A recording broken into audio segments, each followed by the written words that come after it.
নমস্কার, আপনারা দেখছেন P4 বাংলা টিভি। 21-এর সম্মুখ সমরে নিয়ে আমাদের দ্বিতীয় পর্বে আজ আমরা আমাদের মধ্যে পেয়েছি ভোটের 3 জন সেনাপতিকে। আমার এই পাশে বসে রয়েছেন উত্তর 24 পরগনা জেলা সিপিআইএম এর কমিটির সদস্য শ্রীদীপ রায়চৌধুরী। তাকে আমাদের স্টুডিওর পক্ষ থেকে অনেক অনেক স্বাগত অভিনন্দন জানাই আমরা। আমাদের মধ্যখানে রয়েছেন নারায়ণ গোস্বামী, অশোকনগরের তৃণমূল কংগ্রেস মনোনীত প্রার্থী এবং উত্তর 24 পরগনার তৃণমূল কংগ্রেসের কোঅর্ডিনেটর, এবং তার পাশে রয়েছেন তাপস ঘোষ, বসিরহাট সাংগঠনিক জেলা বিজেপির সাধারণ সম্পাদক। দেশে করোনা পরিস্থিতি উদ্বেগজনক। বিজ্ঞানীরা বলেছেন এই দ্বিতীয় ঢেউ নিয়ে আগেই আশঙ্কা করা হয়েছিল। সবকিছুর মধ্যে 8 দফায় ভোট, শেষ দফাগুলিতে করোনার এত ভয়ঙ্কর রূপ নেওয়ার পরেও 500 লোককে নিয়ে জনসভার সিদ্ধান্ত। করোনার দ্বিতীয় ঢেউয়ের জন্য কমিশনকে গতকাল ভৎসনা মাদ্রাজ হাইকোর্টের। যেখানে মানুষ অক্সিজেনের জন্য হাহাকার করছে, সেখানে এই ভোট যুদ্ধ কতটা প্রাসঙ্গিক যাদের জন্য, অর্থাৎ যে রাষ্ট্রবাসীর উন্নতির জন্য এই ভোট, সেই রাষ্ট্রবাসী যখন বিপদে, দেশের আম জনতা যখন বিপদে, তখন কতটা প্রাসঙ্গিক এই ভোট। এবং ডাক্তার, স্বাস্থ্যকর্মী যারা আছেন তাদের প্রায় জয় করে ফেলা একটা যুদ্ধ, সেটা এই রাজনৈতিক নেতারা কি হারিয়ে দিলেন না? কি বলবেন? প্রথমেই আমি যাব শ্রীদীপ রায়চৌধুরী। শ্রীদীপটার কাছে নমস্কার। আজকের এই আলোচনায় যারা দর্শক আছেন, সংগঠক আছেন, সবাইকে আমি অভিনন্দন জানাচ্ছি। প্রশ্ন হচ্ছে এখন ভোট বনাম করোনা দ্বিতীয় ঢেউ, বিতর্কটা এই জায়গায় পৌঁছে গেছে। যদি জিস্ট করতে হয়, আমাদের গণতান্ত্রিক ব্যবস্থায় নির্বাচনটা অপরিহার্য, একে বাদ দেওয়া যায় না। আমাদের দেশে নির্বাচন ঘোষণা করবার সময় গোটা দেশের সামাজিক, অর্থনৈতিক, ধর্মীয়, পালা পার্বণ, পরীক্ষা ইত্যাদি দেখে যেমন ভোটের দিন নির্ধারণ করা হয়, সূচি নির্ধারণ করা হয়, সেই সময় দাঁড়িয়ে 2020 সাল থেকে করোনা সংক্রমণ গোটা ভারতকে যে বিপর্যস্ত করছে, তাতে কেন্দ্র সরকারের ব্যর্থতা আছে, রাজ্য সরকারের অপদার্থতা আছে। কিন্তু নির্বাচন কমিশন তারা একটা স্বাধীন সাংবিধানিক প্রতিষ্ঠান, তাদের উচিত ছিল একেবারে সবটা কেন্দ্রীয় সরকারের নির্দেশে পরিচালিত না হয়ে স্বাধীন বিশেষজ্ঞ যারা আছেন, মহামারী বিশেষজ্ঞ যারা আছেন, চিকিৎসক যারা আছেন, তাদের কাছ থেকে মতামত নিয়ে, তাদের কাছ থেকে পরামর্শ নিয়ে নির্বাচনের শিডিউলটা ঘোষণা করা। আর একটি কথা যেটা বলা হচ্ছে যে 8 দফা ভোট কেন, 8 দফা ভোট কেন, আরো কম দফায় করা হলো না কেন? সমস্যা হচ্ছে যে এটা একটা অদ্ভুত জটিল পরিস্থিতি। যদি গণতান্ত্রিক ব্যবস্থার মর্যাদা রক্ষা করতে হয়, সংবিধানের মর্যাদা রক্ষা করতে হয়, 2011 পরবর্তীকালে পশ্চিমবাংলার যা রাজনৈতিক পরিস্থিতি, তাতে 8 দফা ভোটের সিদ্ধান্ত যুক্তিযুক্ত, সংবিধানের মর্যাদা রক্ষা করবার প্রশ্ন। আবার করোনা পরিস্থিতির কারণে তাহলে সেটাকে আরো কোভিড বিধিকে মেনে নিয়ে, এবং বিশেষ করে যেভাবে হচ্ছে প্রধানমন্ত্রী, স্বরাষ্ট্রমন্ত্রী তারা প্রায় ডেলি প্যাসেঞ্জারি মতন করে আসলেন পশ্চিমবাংলায়, বড় বড় সভা করলেন। দেখতে পাচ্ছি আমরা এই সময় জেপি নাড্ডার সভা লোকেরা হয় বাতিল হচ্ছে, প্রধানমন্ত্রী সভায় ভিড় উপচে পড়ছে। এই অনেক কিছু সোশ্যাল মিডিয়াতে কথা আছে, আমি তার মধ্যে যাচ্ছি না। অনেক তথ্য প্রমাণবিহীন কথা আছে, প্রধানমন্ত্রীর সভায় কী করে ভিড় বাড়ানো হয়েছে ইত্যাদি ইত্যাদি। কিন্তু বড় বড় ভিড় করাটা এটা ঠিক হয়নি, জনসভা করাটা, বড় বড় র্যালি করা ঠিক হয়নি। সেক্ষেত্রে আমাদের পার্টি তথা সংযুক্ত মোর্চা সবার আগে দায়িত্ববোধের পরিচয় দিয়েছে যে আমরা করোনা দ্বিতীয় ঢেউ যখনই থাবা কাটতে শুরু করেছে, যে সময় বোঝা সম্ভব হয়েছে এটা মারাত্মক দিকে যাচ্ছে, সবার আগে আমাদের পার্টি তথা সংযুক্ত মোর্চা তার ঘোষণা করেছে আমরা বড় বড় সভাতে যাব না, ছোট ছোট পথসভা করব, ভার্চুয়াল প্রচারের মধ্যে যাব। এবং আমি মনে করি যে সমস্ত দলে আমাদের এই মডেলকে ঘোষণা করা উচিত ছিল, ফলো করা উচিত ছিল। করোনা সংক্রমণের শুরু থেকে, 2020 শুরু থেকে কেন্দ্রীয় সরকার তারা যেটা লঘু করে দিয়েছে, সময় মতন তারা পদক্ষেপ নেননি। যদি পরবর্তীকালে আলোচনা আসে আমি সে ডিটেলে যাবো, অন্যরাও বলবেন, সংক্ষিপ্ত করব। সময় মতন তারা ব্যবস্থা নেননি। একটা বৈজ্ঞানিক বিষয়কে, একটা রোগ, তাকে হচ্ছে বৈজ্ঞানিক পথে মোকাবিলা করার বদলে থালা বাজাও, পাপড় খাও, লাইট অফ করো, মোমবাতি জ্বালাও, এই সমস্ত অবৈজ্ঞানিক কথা বলে মানুষের কাছে করোনার ভীতিটা কমিয়ে দিয়েছেন। শুরুতেই মানুষ বুঝে গেছে যে করোনা খুব মারাত্মক কিছু না, এইসব করলে করোনা সেরে যাবে।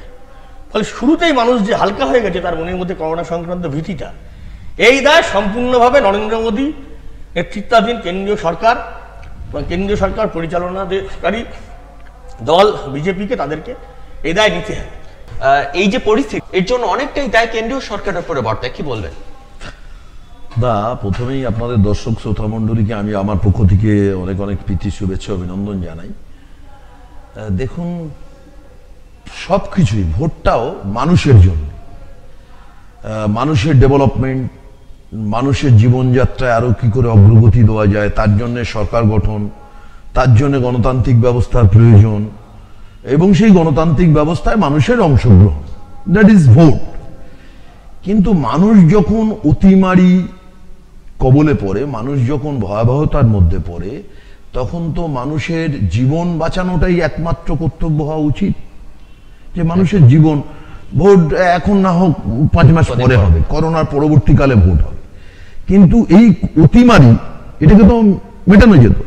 আপনারা লক্ষ্য করবেন যে 5 রাজ্যে ভোট হচ্ছে, পশ্চিম বাংলায় 8 দফা।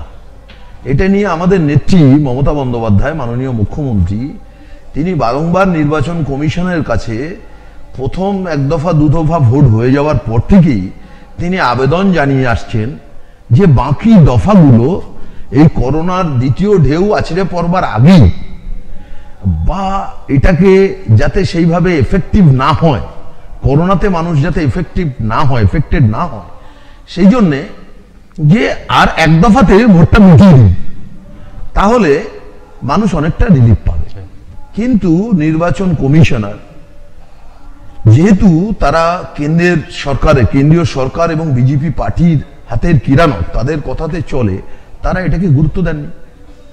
তারা একটা নির্বাচন কমিশনার, একটা বিশেষ রাজনৈতিক দল ভারতীয় জনতা পার্টি, তাকে বেনিফিট দেওয়ার জন্যই তারা তো ময়দানে। সুতরাং তাদের সিগন্যাল না পাওয়া পর্যন্ত মানুষ মরে যাক, অক্সিজেনের আকাল দেখা দিক। কিন্তু বিজেপির যে এজেন্ডা, নির্বাচন কমিশনের কাছে অলিখিত নির্দেশ আছে, সেই নির্দেশটা কার্যকর করার ক্ষেত্রে তারা বদ্ধপরিকর, এবং তার জন্য হাইকোর্টের যদি টিকচার খেতে হয় তাতেও তারা রাজি। মাদ্রাজ হাইকোর্ট কালকে কি বলেছে গণনা বন্ধ করে দেব। তাহলে নির্বাচন কমিশনের উপরে এটা একটা জুডিশিয়াল প্রতিষ্ঠান, অর্গানাইজেশন, তাদের একটা থ্রেট যে তুমি ঠিকঠাক করছো না, তুমি নির্বাচনটা ঠিকঠাক করছো না, তুমি আরো বেশি ফোর্স দাও। আমি দেখুন, পশ্চিমবাংলার মানুষ, আমি বাংলার কথা বলবো, আজকে কাশ্মীর থেকে, গুজরাট থেকে, রাজস্থান থেকে, কেরালা থেকে, বিভিন্ন প্রভিন্স থেকে লক্ষ লক্ষ প্যারামিলিটারি ফোর্স পশ্চিমবাংলায় এসছে। কে জানে তাদের টেস্ট কোথায় হয়েছে, রিপোর্টটা কোথায়? তারা যে কোভিড এফেক্টেড নয়, তারা বুথে বুথে ঘুরেছে, আরো পোলিং পার্সোনাল তারা আছে, তারা বুথে বুথে ঘুরেছে, তারা ভোট নিয়েছে, তারা লাইন ঠিক করেছে। এই যে বাংলায় করোনার মাত্রা যে বাড়ছে, এটাই তো তার মূল কারণ, যে এটা কখনো মেনে নেওয়া যায় না। আমরা এই প্রসঙ্গে তাপস বাবুর কাছে যাব। তাপস বাবু, যে অভিযোগ উঠছে, ওনারা দুজনেই যে অভিযোগ যেদিকে ইঙ্গিত করছেন, যে নির্বাচন কমিশন কোথাও না কোথাও বিজেপির দ্বারা পরিচালিত হচ্ছে, তাদের কথায় এরকম সিদ্ধান্ত হয়েছে। এই যে ভোটটা অনেক ক্ষেত্রেই বাস্তবসম্মত নয় এরকম সময়, কি বলবেন? প্রথমেই আমি এই চ্যানেলের সকলকে, সঞ্চালক সহ বাকি যারা আছেন কুশীলভ প্রত্যেককে, এবং যারা দর্শক বন্ধু আছেন তাদেরকে ভারতীয় জনতা পার্টির তরফ থেকে আমি প্রণাম জানাচ্ছি। দেখুন, কথা তো অনেকগুলো চলে আসছে এর মধ্যে। এখন মুশকিলটা হচ্ছে, যাদের যখন নির্বাচনকে কেন্দ্র করে অসুবিধার সৃষ্টি হয় যে রাজনৈতিক দলে, তারা তখন আঙুলটা তুলে দেয় নির্বাচন কমিশনের দিকে। তাই যদি হয়, তাহলে কি আমরা বলবো যে 2011 সালের নির্বাচন কমিশন যে ছিলেন, নির্বাচন কমিশনের দায়িত্বে যারা ছিলেন, এই 2011 সালের নির্বাচন কমিশনটা কংগ্রেস, তৎকালীন তৃণমূলের জোটসঙ্গী, এই কংগ্রেসের সরকারের হাতের পুতুল ছিল? আসলে এটা কথার কথা। নির্বাচন কমিশনকে আমরা বিশ্বাস করি, ভারতীয় জনতা পার্টি বিশ্বাস করে যে নির্বাচন কমিশনকে কখনো কেউই নিয়ন্ত্রণ করে না, সেটা একটা স্বায়ত্তশাসিত সংস্থা এবং সংবিধানের ধারা মতেই তারা কাজ করে। এই যে 8 দফায় ভোট, এত দফায় ভোট কোনো ক্ষেত্রে কি করোনার উপর প্রভাব ফেলেছে, মানে করোনা ছড়িয়ে ফেলেছে? 8 দফা ভোট কেন করোনা ছড়াবে? বরঞ্চ আমার তো মনে হয়েছে যে 8 দফা ভোট হয়েছে বলে, সবাই একসঙ্গে হুড়োহুড়ি করিনি বলে, দীর্ঘদিন ধরে ভোট প্রক্রিয়াটা চলেছে বলে একটা গুলিয়ে যাওয়ার চান্সটা কম হয়েছে, মানুষ একটু রিলিফ পেয়েছে, অনেক দূরে দূরে ভোটটা হয়েছে, পাশাপাশি সব জায়গায় একত্রে করে একসঙ্গে করে সব জেলাগুলোর মধ্যে আসলে সেটা আরো ভয়ঙ্কর হতো। পাশাপাশি একটা কথা বলতে চাই, সেটা হচ্ছে যে বিহারে ভোট হলো, ভালোই ভোট হলো, করোনা কালের মধ্যেই হলো। তো বিহারের চিত্র কি ছিল? দ্বিতীয় ওয়েভ চলছে এবং করোনার এই দ্বিতীয় ওয়েভ নিয়ে আমাদের যে সচেতনতার জায়গা ছিল, মানুষের যে সচেতনতার জায়গা ছিল, আমরা সেই সচেতনতার জায়গায় 100% নিজেদেরকে সচেতন করতে পারিনি। আমরা কোথাও কি এই কথা বলতে পারি না, যেটা সোশ্যাল মিডিয়ায় ভাসছে, যে ডাক্তার, নার্স, স্বাস্থ্যকর্মী তাদের একটা জয়ে করে ফেলা যুদ্ধ, সেটা হারিয়ে দিল এই রাজনৈতিক নেতারা? দেখুন, রাজনৈতিক নেতারাও তো সাধারণ মানুষ, রাজনৈতিক নেতারা অসাধারণ কিছু নন, আমাদের মধ্যে থেকেই তারা। আমরা যেমন আসছি এখানে 3 জন কোনো না কোনো রাজনৈতিক দলের প্রতিনিধি হিসাবে বা নেতৃত্ব হিসাবে। তো বিষয়টা হচ্ছে যেটা সাধারণ মানুষের সচেতনতাটার আরো অনেক বেশি দরকার ছিল। আমি একটা কথাই প্রসঙ্গে বলতে চাই যে করোনার প্রথম ওয়েভ চলে যাওয়ার পর আমাদের কি গভর্নমেন্ট, সেটা সেন্ট্রাল গভর্নমেন্ট হোক বা স্টেট গভর্নমেন্ট, আমি এখানে এই করোনাকে কেন্দ্র করে নিয়ে আমি সরাসরি কোনো সরকারের দিকে আঙুল তুলতে চাইছি না। তারা কি বলেছিল আপনারা মাস্কটা ছেড়ে দিন? তারা কি বলেছিল যে আপনারা স্যানিটাইজারের ইউজটা ছেড়ে দিন? না, সেক্ষেত্রে কিন্তু কোনো না কোনো সরকারের উপরেও দায় বর্তায়, যে তাদের অনেকটা দায়িত্ব থেকে যায়। কি বলবেন শ্রীদীপদার কাছে? আমি একটা কথা বলছি যে দেখুন, মানুষকে অ্যাওয়ার করার দায়িত্ব, মানুষকে সতর্ক করার দায়িত্ব সরকারের আছে। সব মানুষই 100% সচেতন যদি হতেন তাহলে তো ঝামেলা মিটিয়ে যেত। যেহেতু সচেতন করবার তাহলে দায়িত্বটা কার? প্রাথমিকভাবে দায়িত্বটা হচ্ছে গভর্নমেন্টের, সরকারের। তো এই কথাটা এখানে উঠে এসছে যে কেন্দ্রীয় সরকার, তার প্রধান মুখ হচ্ছে প্রধানমন্ত্রী নরেন্দ্র মোদী। তিনি যদি থালা বাজান, তিনি যদি বাতি জ্বালান, তিনি যদি নিভিয়ে দেন, তার পার্টির লোকজন যদি গোমূত্র খাওয়ার সলিউশন দিয়ে দেয়, তাহলে তো কোথায় চলে যাচ্ছে? আমরা তো 50 বছর 100 বছর পিছিয়ে চলে গেলাম। তো সচেতনতার যে জায়গাটা, 130 কোটির দেশ ভারতবর্ষ, সেই জায়গায় দাঁড়িয়ে যে লেভেলে থাকা দরকার ছিল কেন্দ্রীয় উদ্যোগ, সেই উদ্যোগটা ছিল না, বরং অনেক ইম্যাচুরিটি তাদের স্টেপ, তাদের পদক্ষেপের মধ্যে দিয়ে দেখা গেছে। এটা একটা মারাত্মক ভয়। দ্বিতীয়ত দেখুন, বাংলার ক্ষেত্রে ঠিক উল্টো। মমতা বন্দ্যোপাধ্যায় প্রথম দিন থেকেই এই করোনা নিয়ে সতর্কতায়, একমাত্র পশ্চিমবাংলা কেন ভারতবর্ষে তিনিই একমাত্র নেত্রী। তিনি রাস্তায় নেমে কিভাবে কতটা দূরত্ব মেনটেন করতে হবে, কিভাবে সচেতনতা রাখতে হবে, মমতা বন্দ্যোপাধ্যায় সেটা গন্ডি কেটে দেখিয়ে দিয়েছেন। এটা গেল করোনা। দ্বিতীয়ত দেখুন, বিহারের ভোটটা যখন হয়েছে তখন একটা মাঝখানের একটা গ্যাপিং, করোনার গ্যাপিং সিচুয়েশনটা বিহারের সেই ভোটটা হয়েছে। এখন দ্বিতীয় স্টেপ যখন আসছে, ধরুন নির্বাচন কমিশনার, আমার একটা খুব মৌলিক প্রশ্ন আছে। নির্বাচন কমিশনার কিন্তু যেহেতু স্বাধীন স্বশাসিত সংস্থা, তাহলে যে কোনো সিদ্ধান্ত তিনি নিতে পারেন। যেমন এখন নিলেন যে 500 জনের বেশি জমায়েত করা যাবে না, এখন নিলেন 48 ঘন্টা প্রচার বন্ধ আগে, তার পরিবর্তে ওটা 72 ঘন্টা হবে।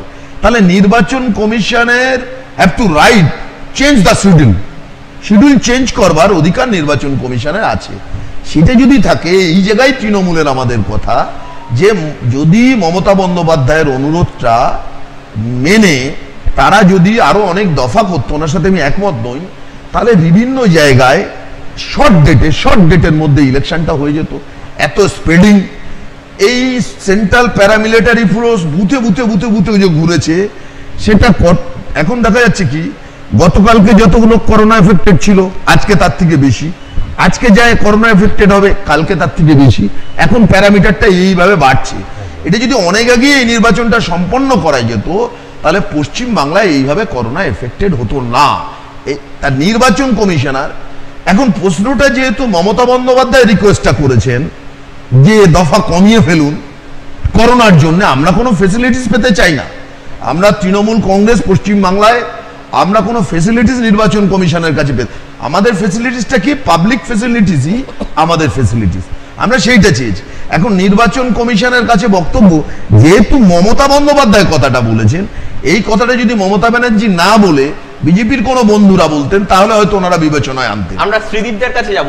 শ্রীদীপদা, এই যে প্রসঙ্গটা আছে এখানে কেন্দ্র কোথাও না কোথাও রাজ্যের উপরে তার দায়টা ছেড়ে দিতে চাইছে, রাজ্য কেন্দ্র সরকারকে দোষী সাব্যস্ত করছে, কিন্তু সাধারণ মানুষ যারা এই করোনা পরিস্থিতিতে তারা কিন্তু চায় সকলে মিলে যেন তারা সুস্থ থাকে, কিন্তু সেই জায়গায় দাঁড়িয়েও এই যে রাজনীতি, কি বলবেন কেন্দ্র রাজ্যের এই যে সংঘাত? প্রথম কথা যে কেন্দ্র রাজ্য তারা যে সংঘাত চালাচ্ছেন, করোনা পরিস্থিতির দায় ওকে ঠেলছেন, দায় দুজনকেই নিতে হবে। বরং এই ঠেলাঠেলি না করে তারা যৌথভাবে কি করে পরিস্থিতি মানুষকে বাঁচানো যায়, যে কদিন এখনো মমতা দেবী আছেন বা তৃণমূল কংগ্রেস যে কদিন এখনো আছে তারা সেটা ভাবুক কীভাবে করবে। না কদিন পরে থাকবে না, 5-7 দিন পরে তারা আর থাকবে না রাজ্যে। একটা অদ্ভুত শাঁখের করাতে পরিস্থিতিতে আমরা পড়েছি। কেন্দ্রীয় সরকার তারা করোনা পরিস্থিতি গভীরতা কখনো বোঝেনি। 2020 সালের জানুয়ারি মাসে বিশ্ব স্বাস্থ্য সংস্থা তারা চিঠি দেওয়ার পরও তারা কোনো রকম পদক্ষেপ নেননি, পরিকল্পনা করেননি। 23শে মার্চ অব্দি ওয়েট করেছিলেন। মধ্যপ্রদেশে নির্বাচিত সরকার, কংগ্রেস সরকার, তাকে ফেলে দিয়ে অনৈতিকভাবে ক্ষমতা দখল করবার জন্য সেই কাজ শেষ হওয়ার পরেই বিকেল থেকে হঠাৎ লকডাউন ঘোষণা করেন। কোটি কোটি মানুষ অসুবিধা করেছে। তারপর যা হয়েছে আমি আগে বলেছি, আরও কয়েকজন বক্তা আমার সঙ্গে আমার কথা রিপিট করেছে, থালা বাজানো ইত্যাদি ইত্যাদি করেছে। বিশেষজ্ঞরা তারা যারা 1920 সালের স্প্যানিশ ফ্লু বা অন্যান্য থেকে তারা যারা বলেছিলেন এই ধরনের সংক্রমণ দ্বিতীয় ঢেউ ফিরে আসে আরো মারাত্মক হয়, নরেন্দ্র মোদী কর্ণপাত করেনি, বিশেষজ্ঞদের রিপোর্টে কর্ণপাত করেনি। বরং উনি গোটা বিশ্বের সামনে আমি করোনাকে নিকেশ করে ফেলেছি দ্য সুপারম্যান ইমেজ তৈরি করার চেষ্টা করেছিলেন। উনি 6 সপ্তাহ আগে বলেছিলেন ভারতবর্ষ বিশ্বের ফার্মেসি, সবাদের টিকা দিচ্ছি, সবদের টিকা সাপ্লাই দিচ্ছি, কারণ আমার দেশের লোক অক্সিজেন পাচ্ছে না, টিকা পাচ্ছে। ওনার রাজ্য গুজরাট, ওনার রাজ্য উত্তরপ্রদেশ হই করছে, ওনার নাকের সামনে দিল্লি, শ্মশানঘাট হচ্ছে না, এখন পার্ক, গাড়ি পার্কিংয়ের জায়গা, শুধু শ্মশান গণচিতা চলছে সেখানে। তাহলে নরেন্দ্র মোদী টোটালি ব্যর্থ। উনি গোটা পরিস্থিতিটাকে একদম হালকা করে দিয়েছেন, নিজেকে সুপারম্যান দেখানোর জন্য উনি এটা ভারতবর্ষকে এই জায়গায় নিয়ে গেছে। দ্বিতীয় হচ্ছে যে রাজ্য সরকার তারাও এই প্রশ্নে একদম ব্যর্থ। রাস্তায় নেমে যে কথা বললেন মাননীয় আমার সহবক্তা, যে কথা বললেন, উনি রাস্তায় নেমে কিচ্ছু করেন, ওটা প্রশাসনের কাজ, মুখ্যমন্ত্রী কাজ। মুখ্যমন্ত্রী কাজ হচ্ছে কন্ট্রোল রুমে বসে পরিচালনা করা, ওগুলো পুলিশের সাব ইন্সপেক্টরের কাজ, যেটা মুখ্যমন্ত্রীকে আমরা রাস্তায় নামতে দেখেছি, তাহলে সেটা কি ছিল? ওটা গিমিক, ওটা পুলিশের সাব ইন্সপেক্টরদের কাজ, ওটা মুখ্যমন্ত্রীর কাজ, ওটা গিমিক দিয়েছেন। ফলে রাজ্য সরকার ব্যর্থ। এখন 8 দফার যে ভোটের কথা আসছে, আমি আমার বলার সময় বলে আবার রিপিট করছি, একটু জোরের সঙ্গে রিপিট করছি, পশ্চিমবাংলার যা পরিস্থিতি তাতে 8 দফা ভোট না করে পরিস্থিতি ছিল না সংবিধানের মর্যাদা রক্ষা করবার জন্য। গত 10 বছর তৃণমূল যা এনেছে, এখন যে মমতা দেবী বলছেন যে 2 দফা 3 দফা হওয়ার পরের থেকে বলতে শুরু করেছেন যে একসঙ্গে করে দেওয়া হোক, কালকে এক জায়গায় বলেছেন যেসব জায়গায় ভোট হয়েছে প্যারামিটারি পাঠিয়ে দেওয়া হোক, এগুলো মানুষের স্বার্থ উনি বলছেন। উনি চেয়েছিলেন শেষের ভোটগুলোকে 1 দফায় করে, ওরা অতীতে যেভাবে সন্ত্রাস করেছে নির্বাচন কমিশনের সহায়তা। এখন উনি বিদ্রোহ করছেন 2016 বিধানসভাতে নির্বাচন কমিশন তৃণমূল কংগ্রেসকে সহায়তা করেছে ভোট লুট করতে। আমি আমাদের বসিরহাট মহকুমার কয়েকটা আসনের কথা বলতে পারি, জিজ্ঞেস করেন বলবো, আমি কথা বাড়াচ্ছি না, সন্দেশখালী ইত্যাদি আসনের কথা বলতে পারি। ফলে এবছর যেহেতু আর নির্বাচন কমিশন ওকে সাহায্য করছেন, উনি এখন চিৎকার করছেন, 8 দফা ভোটের দরকার ছিল। উনি কালকে যেটা বলেছেন প্যারামিটারি ফোর্স চলে যাও যেখানে ভোট হয়ে গেছে, এটা উনি বলছেন যে কদিন আছেন ওর দলের লোকেরা যাতে সন্ত্রাস করতে পারে লাগামহীন, ভোটের পরে ভোট পরবর্তী সন্ত্রাস, সেই জন্য উনি চাইছেন প্যারামিটারি চলে যাবে। ফলে মুখ্যমন্ত্রী কোনো কথা মানুষের স্বার্থে না, উনি সবটাই নিজের সংকীর্ণ রাজনীতির স্বার্থে বলে যাচ্ছেন। তা যদি হয় অক্সিজেন সাপ্লাই দিতে পারতেন। কেরালা অত ছোট রাজ্য, অক্সিজেন নিজের রাজ্যের ডিম্যান্ড ফুলফিল করে গোয়া আশপাশে বিভিন্ন রাজ্যে সাপ্লাই দিচ্ছে। গোয়ার মন্ত্রী, স্বাস্থ্যমন্ত্রী টুইট করে কেরালা সরকারকে অভিনন্দন জানিয়েছে। আর পশ্চিমবঙ্গের সরকার ব্যর্থ, 100% বেড ফুলফিল। বেড নেই পশ্চিমবাংলায়, কোথাও কোনো কোভিডের বেড নেই। টাকা থাকুক আর প্রভাব থাকুক, আপনি কোভিড পেশেন্টে বেড পাবেন না। ফলে রাজ্যের মুখ্যমন্ত্রী তথা স্বাস্থ্যমন্ত্রী একদম ব্যর্থ, এবং পশ্চিমবাংলার যে নির্বাচনী সংখ্যা অতীতে রেকর্ড ওরা রেখেছেন, তাতে 8 দফা ভোট ছাড়া, কেন্দ্রীয় বাহিনী ছাড়া পশ্চিমবাংলায় গণতন্ত্রের মর্যাদা রক্ষা করা সম্ভব ছিল না। আমি যেটা বলেছি কমিশন এই সবটা বিবেচনায় রেখে টাইম শিডিউলটা ভোটটা আর 1 মাস আগে করতে পারত। পরে করা প্রশ্ন, যত তাড়াতাড়ি সরকার যায় তত ভালো। ফলে 5 মাস পরে করা, বরঞ্চ 5 মাস পরে আগস্ট সেপ্টেম্বরে আরো অনেক পিকে উঠে যাবে। দরকার ছিল একটু আগে যদি করে নিতে পারতো কিনা। আমি তো কমিশন নই, আমি বিশেষজ্ঞ নই, সাজে কমিশনটা পারতো কিনা, এখন হয়ে গেছে বলে লাভ নেই। কমিশন পারতো কিনা আরো 2-3 মাস আগে বা 1 মাস আগে শুরু করে, তাহলে হয়তো এই সিচুয়েশনটা করতে হতো। পেছনে কোনো প্রশ্নই উঠছে না। যত তাড়াতাড়ি সরকার যায় সেটাই আরো আগে সুনিশ্চিত করা উচিত। আমরা নারায়ণবাবুর কাছে যাবো, কি বলবেন এই প্রসঙ্গে? দেখুন, মমতা বন্দ্যোপাধ্যায় গিমিক বলতে সিপিএম এর কিন্তু একটা চুনোপুটিকেও এই গিমিক দেখাতে দেখা যাবে না, যেটা সাব ইন্সপেক্টরের কাজ নয়। মানুষ সবাই যখন জীবন নিয়ে বিপন্ন, তখন মমতা বন্দ্যোপাধ্যায় একমাত্র ত্রাতার ভূমিকায় তাকে দেখা গেছে। তো ন্যাচারালি মমতা বন্দ্যোপাধ্যায় আসলে মমতা ব্যানার্জিকে যারা দেখতে পারেন না, তারা মমতা ব্যানার্জির কাজটাকে গিমিক হিসেবেই দেখবেন। মমতা বন্দ্যোপাধ্যায় নিজের জীবনে ভারতবর্ষের প্রধানমন্ত্রীকেও দেখা যায়নি, এবং ভারতবর্ষের সমস্ত নেতারা নিজের জীবনটাকে নিয়ে আগে ভেবেছেন প্রত্যেকেই। মমতা বন্দ্যোপাধ্যায় নিজেকে সুরক্ষিত রেখেই কিভাবে মানুষকে দিশা দেখানো যায়, মমতা বন্দ্যোপাধ্যায় সেইটা করেছেন। এবং করোনায় যে সার্ভিস মমতা ব্যানার্জির সরকার দিয়েছেন, তৃণমূল কংগ্রেস দল দিয়েছে পশ্চিমবাংলায়, আর সবাইকে দেখে শিখতে হবে। যে একটা রাজনৈতিক দলে শুধু ভোটের প্রতিদ্বন্দ্বিতা করাটাই উদ্দেশ্য নয়, একটা রাজনৈতিক দলের ভোট ছাড়াও সারা বছরের কিছু কার্যক্রম থাকে, কিছু কার্যসূচি থাকে। সেটা তৃণমূল কংগ্রেস দেখিয়েছে, সরকারের পক্ষ থেকে মমতা বন্দ্যোপাধ্যায় এটাকে দেখিয়েছে। দ্বিতীয়ত দেখুন, আমি যেটা বলতে চাইছি যে আমাদের রাজ্যে এখনো তো মানে কোভিড পেশেন্টদের ভর্তির ক্রাইসিস দেখা দেয়নি। আপনি জানেন যে গুজরাটের থেকেও আমাদের স্ট্রেন্থ বেশি, আমাদের বেড সংখ্যা বেশি। বিভিন্ন জায়গায় এখন সেভ হোম তৈরি হয়েছে, এগুলো মমতা বন্দ্যোপাধ্যায় করছেন। গতকালকে নির্বাচন কমিশনের পারমিশন নিয়ে নবান্নে মুখ্যমন্ত্রী মিটিং করেছেন। এর মধ্যেই নির্বাচন কমিশনের পারমিশন নিয়ে যে কোভিড সিচুয়েশনে আপনাকে লক্ষ্য রাখতে হবে, নির্বাচন বিধি লাগু হয়ে গেছে বলে মমতা বন্দ্যোপাধ্যায় অ্যাজ মুখ্যমন্ত্রী, chief minister of West Bengal, তিনি সেটা রুল করতে পারছেন না। সুতরাং এই দ্বিতীয় ঢেউ আসলে মমতা ব্যানার্জি যদি নির্বাচন না থাকতো তাহলে কি করতো, তো মমতা ব্যানার্জিকে জানাতে হবে না, তার কারোর কাছ থেকে শেখার নেই। বরং দেশকে শিখতে হবে তৃণমূল কংগ্রেসের কাছে যে কিভাবে এই ভয়াবহ পজিশনের মধ্যে দিয়ে মানুষের পাশে দাঁড়াতে হয়। সুতরাং আমাদের রাজ্যে কোথাও কোনো খামতি নেই। মমতা ব্যানার্জি অনেক আগে থেকেই বলেছেন মাননীয় প্রধানমন্ত্রীকে যে আপনি আমায় রাজ্যের ভ্যাকসিনের জন্য আমি ভ্যাকসিন কিনতে চাই, আপনি আমাকে ভ্যাকসিন দিন, আমি বিনামূল্যে রাজ্যবাসীকে দেবো। দুর্ভাগ্যের বিষয়, নরেন্দ্র মোদী এই ভ্যাকসিন বানাতে তিনি খরচ করছে 150 টাকা, আর রাজ্য সরকার যখন কিনবে তখন বলছে 400 টাকা। অর্থাৎ একটা কেন্দ্রীয় সরকার, পশ্চিমবাংলার মানুষ তো সেই ভারত সরকারের অধীনকার মানুষ, তার কাছ থেকেও কমিশন চাইছে, প্রফিট চাইছে, প্রফিট চাইছে। বলি যেটা উনি বললেন সিপিএম এর চুনপুরি রাস্তায় দেখা যায়নি, ঢাকাইয়া কুর্তিদের একটা জোকস আছে, আস্তে কলকাতা ঘুরায় আসবো।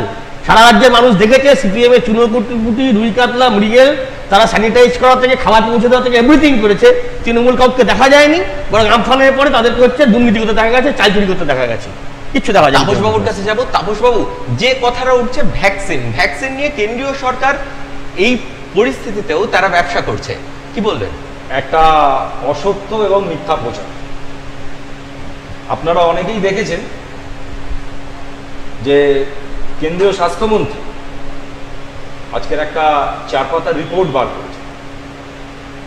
সেটা হচ্ছে কি যে আমাদের ভারতবর্ষে যে 2টি কোম্পানি এই মুহূর্তে ভ্যাকসিন বানাচ্ছে, এদের 50% কেন্দ্রীয় সরকার একটা নির্দিষ্ট মূল্যে কিনে নেবে এবং রাজ্য সরকারগুলোকে বিনামূল্যে বিতরণ করবে। দ্বিতীয়ত হচ্ছে 50% থাকবে ওই উৎপাদনকারী সংস্থা এবং বিভিন্ন কর্পোরেট হাউসের হাতে। সেখানে একটা মূল্য নির্ধারিত হয়েছে এবং সেই মূল্যে রাজ্য সরকারগুলো যদি কিনতে চায় বা বাজারে যদি বিক্রি হতে চায় সেই মূল্যে হতে পারে। তো এখানে এই আমাদের কম ওদের বেশি, কেন্দ্র কমে কিনে আমাকে বেশি দিচ্ছে, এই কথাগুলো একদম অযৌক্তিক। কারণ আমাদের বিভিন্ন হেলথ সেন্টারে এসে আমি গত পরশুদিন ভ্যাকসিন দিয়েছি, আমার তো পয়সা লাগে না, আমি ঘুষের ব্যবস্থা না, এ তো পশ্চিমবাংলার সরকার ঘোষণা করেছে যে সরকারি লেভেলে যদি সরকারেরও পয়সা লাগে, মমতা ব্যানার্জি গভর্নমেন্ট কেন্দ্রীয় সরকারকে টাকা মেটাবেন, কিন্তু বাংলার কোনো নাগরিককে পয়সা দিতে হবে না। সেই জন্যই আপনি পেয়েছেন, আমি পেয়েছি।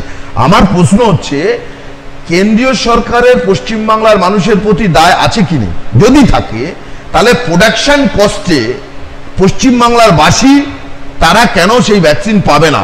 প্রোডাকশন কস্টটা দেবেন পশ্চিমবাংলার মুখ্যমন্ত্রী, রাজ্য সরকার, তার মুখ্যমন্ত্রী মমতা বন্দ্যোপাধ্যায়। সেই পয়সায় কেন পাবে না?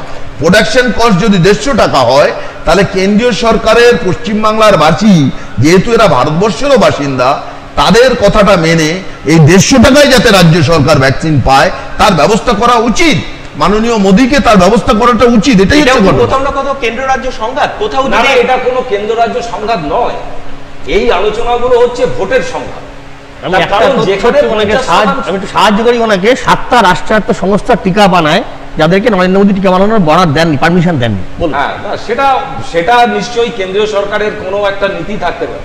রাষ্ট্রায়ত্ত সংস্থাকে দুর্বল করো, আত্মনির্ভর ভারত, রাষ্ট্রায়ত্ত সংস্থা শক্তিশালী করা কি করা সেটা তো বিষয় না। ভারত বায়োটেক বানাচ্ছে, এখন ভারত বায়োটেক বানাচ্ছে।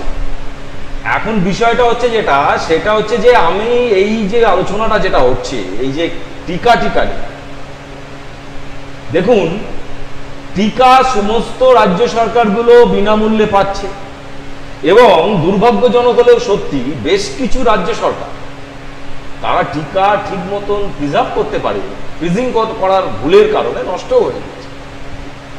খোলা বাজারের প্রশ্নে সরকার আসছে কেন? এত তড়িঘড়ি করার ব্যাপার নেই তো। আমি যদি এই কথার প্রসঙ্গে আমি অবতারণা করি যে পিএম কেয়ারস ফান্ডের থেকে 162টা অক্সিজেন প্ল্যান্ট বিভিন্ন রাজ্যকে করতে বলা হয়েছিল, সেখানে কেজরিওয়াল অলরেডি ধরা খেয়ে গেছেন। তিনি 8টা বরাদ পেয়েছিলেন, একটা বানিয়েছেন। দাদা এই প্রসঙ্গে যদি কত টাকা খরচ করছেন উনি পিএম কেয়ারস ফান্ড থেকে? 201.58 crore টাকা। মোট টাকা উঠেছে কত? মোট টাকা উঠেছে কত? মোট টাকা উঠেছে কত সেই প্রসঙ্গ বলতে পারবেন না? আমি 101টি সংস্থা কর্মীদের বেতন কেটে তোলা হয়েছে 154 কোটি টাকা। বলতে এমনটা বলে দিও না একটুখানি। 101টি সংস্থার কর্মীদের বেতন কেটে তোলা হয়েছে 154 কোটি টাকা। 98টি রাষ্ট্রায়ত্ত সংস্থা জনকল্যাণ তহবিল থেকে নেওয়া হয়েছে 2422 কোটি টাকা। মোট ফান্ড হচ্ছে 2576 কোটি টাকা। আপনাকে আমি একটু সহযোগিতা করি, সেটা হচ্ছে যে পিএম কেয়ারস ফান্ডের টাকায় কোনো অনৈতিকভাবে খরচা হয়েছে বা অন্যায়ভাবে সে টাকা সরিয়ে ফেলা হয়েছে, এরকম কোন নথি কি আপনার কাছে আছে? না, সে নথি নেই। কিন্তু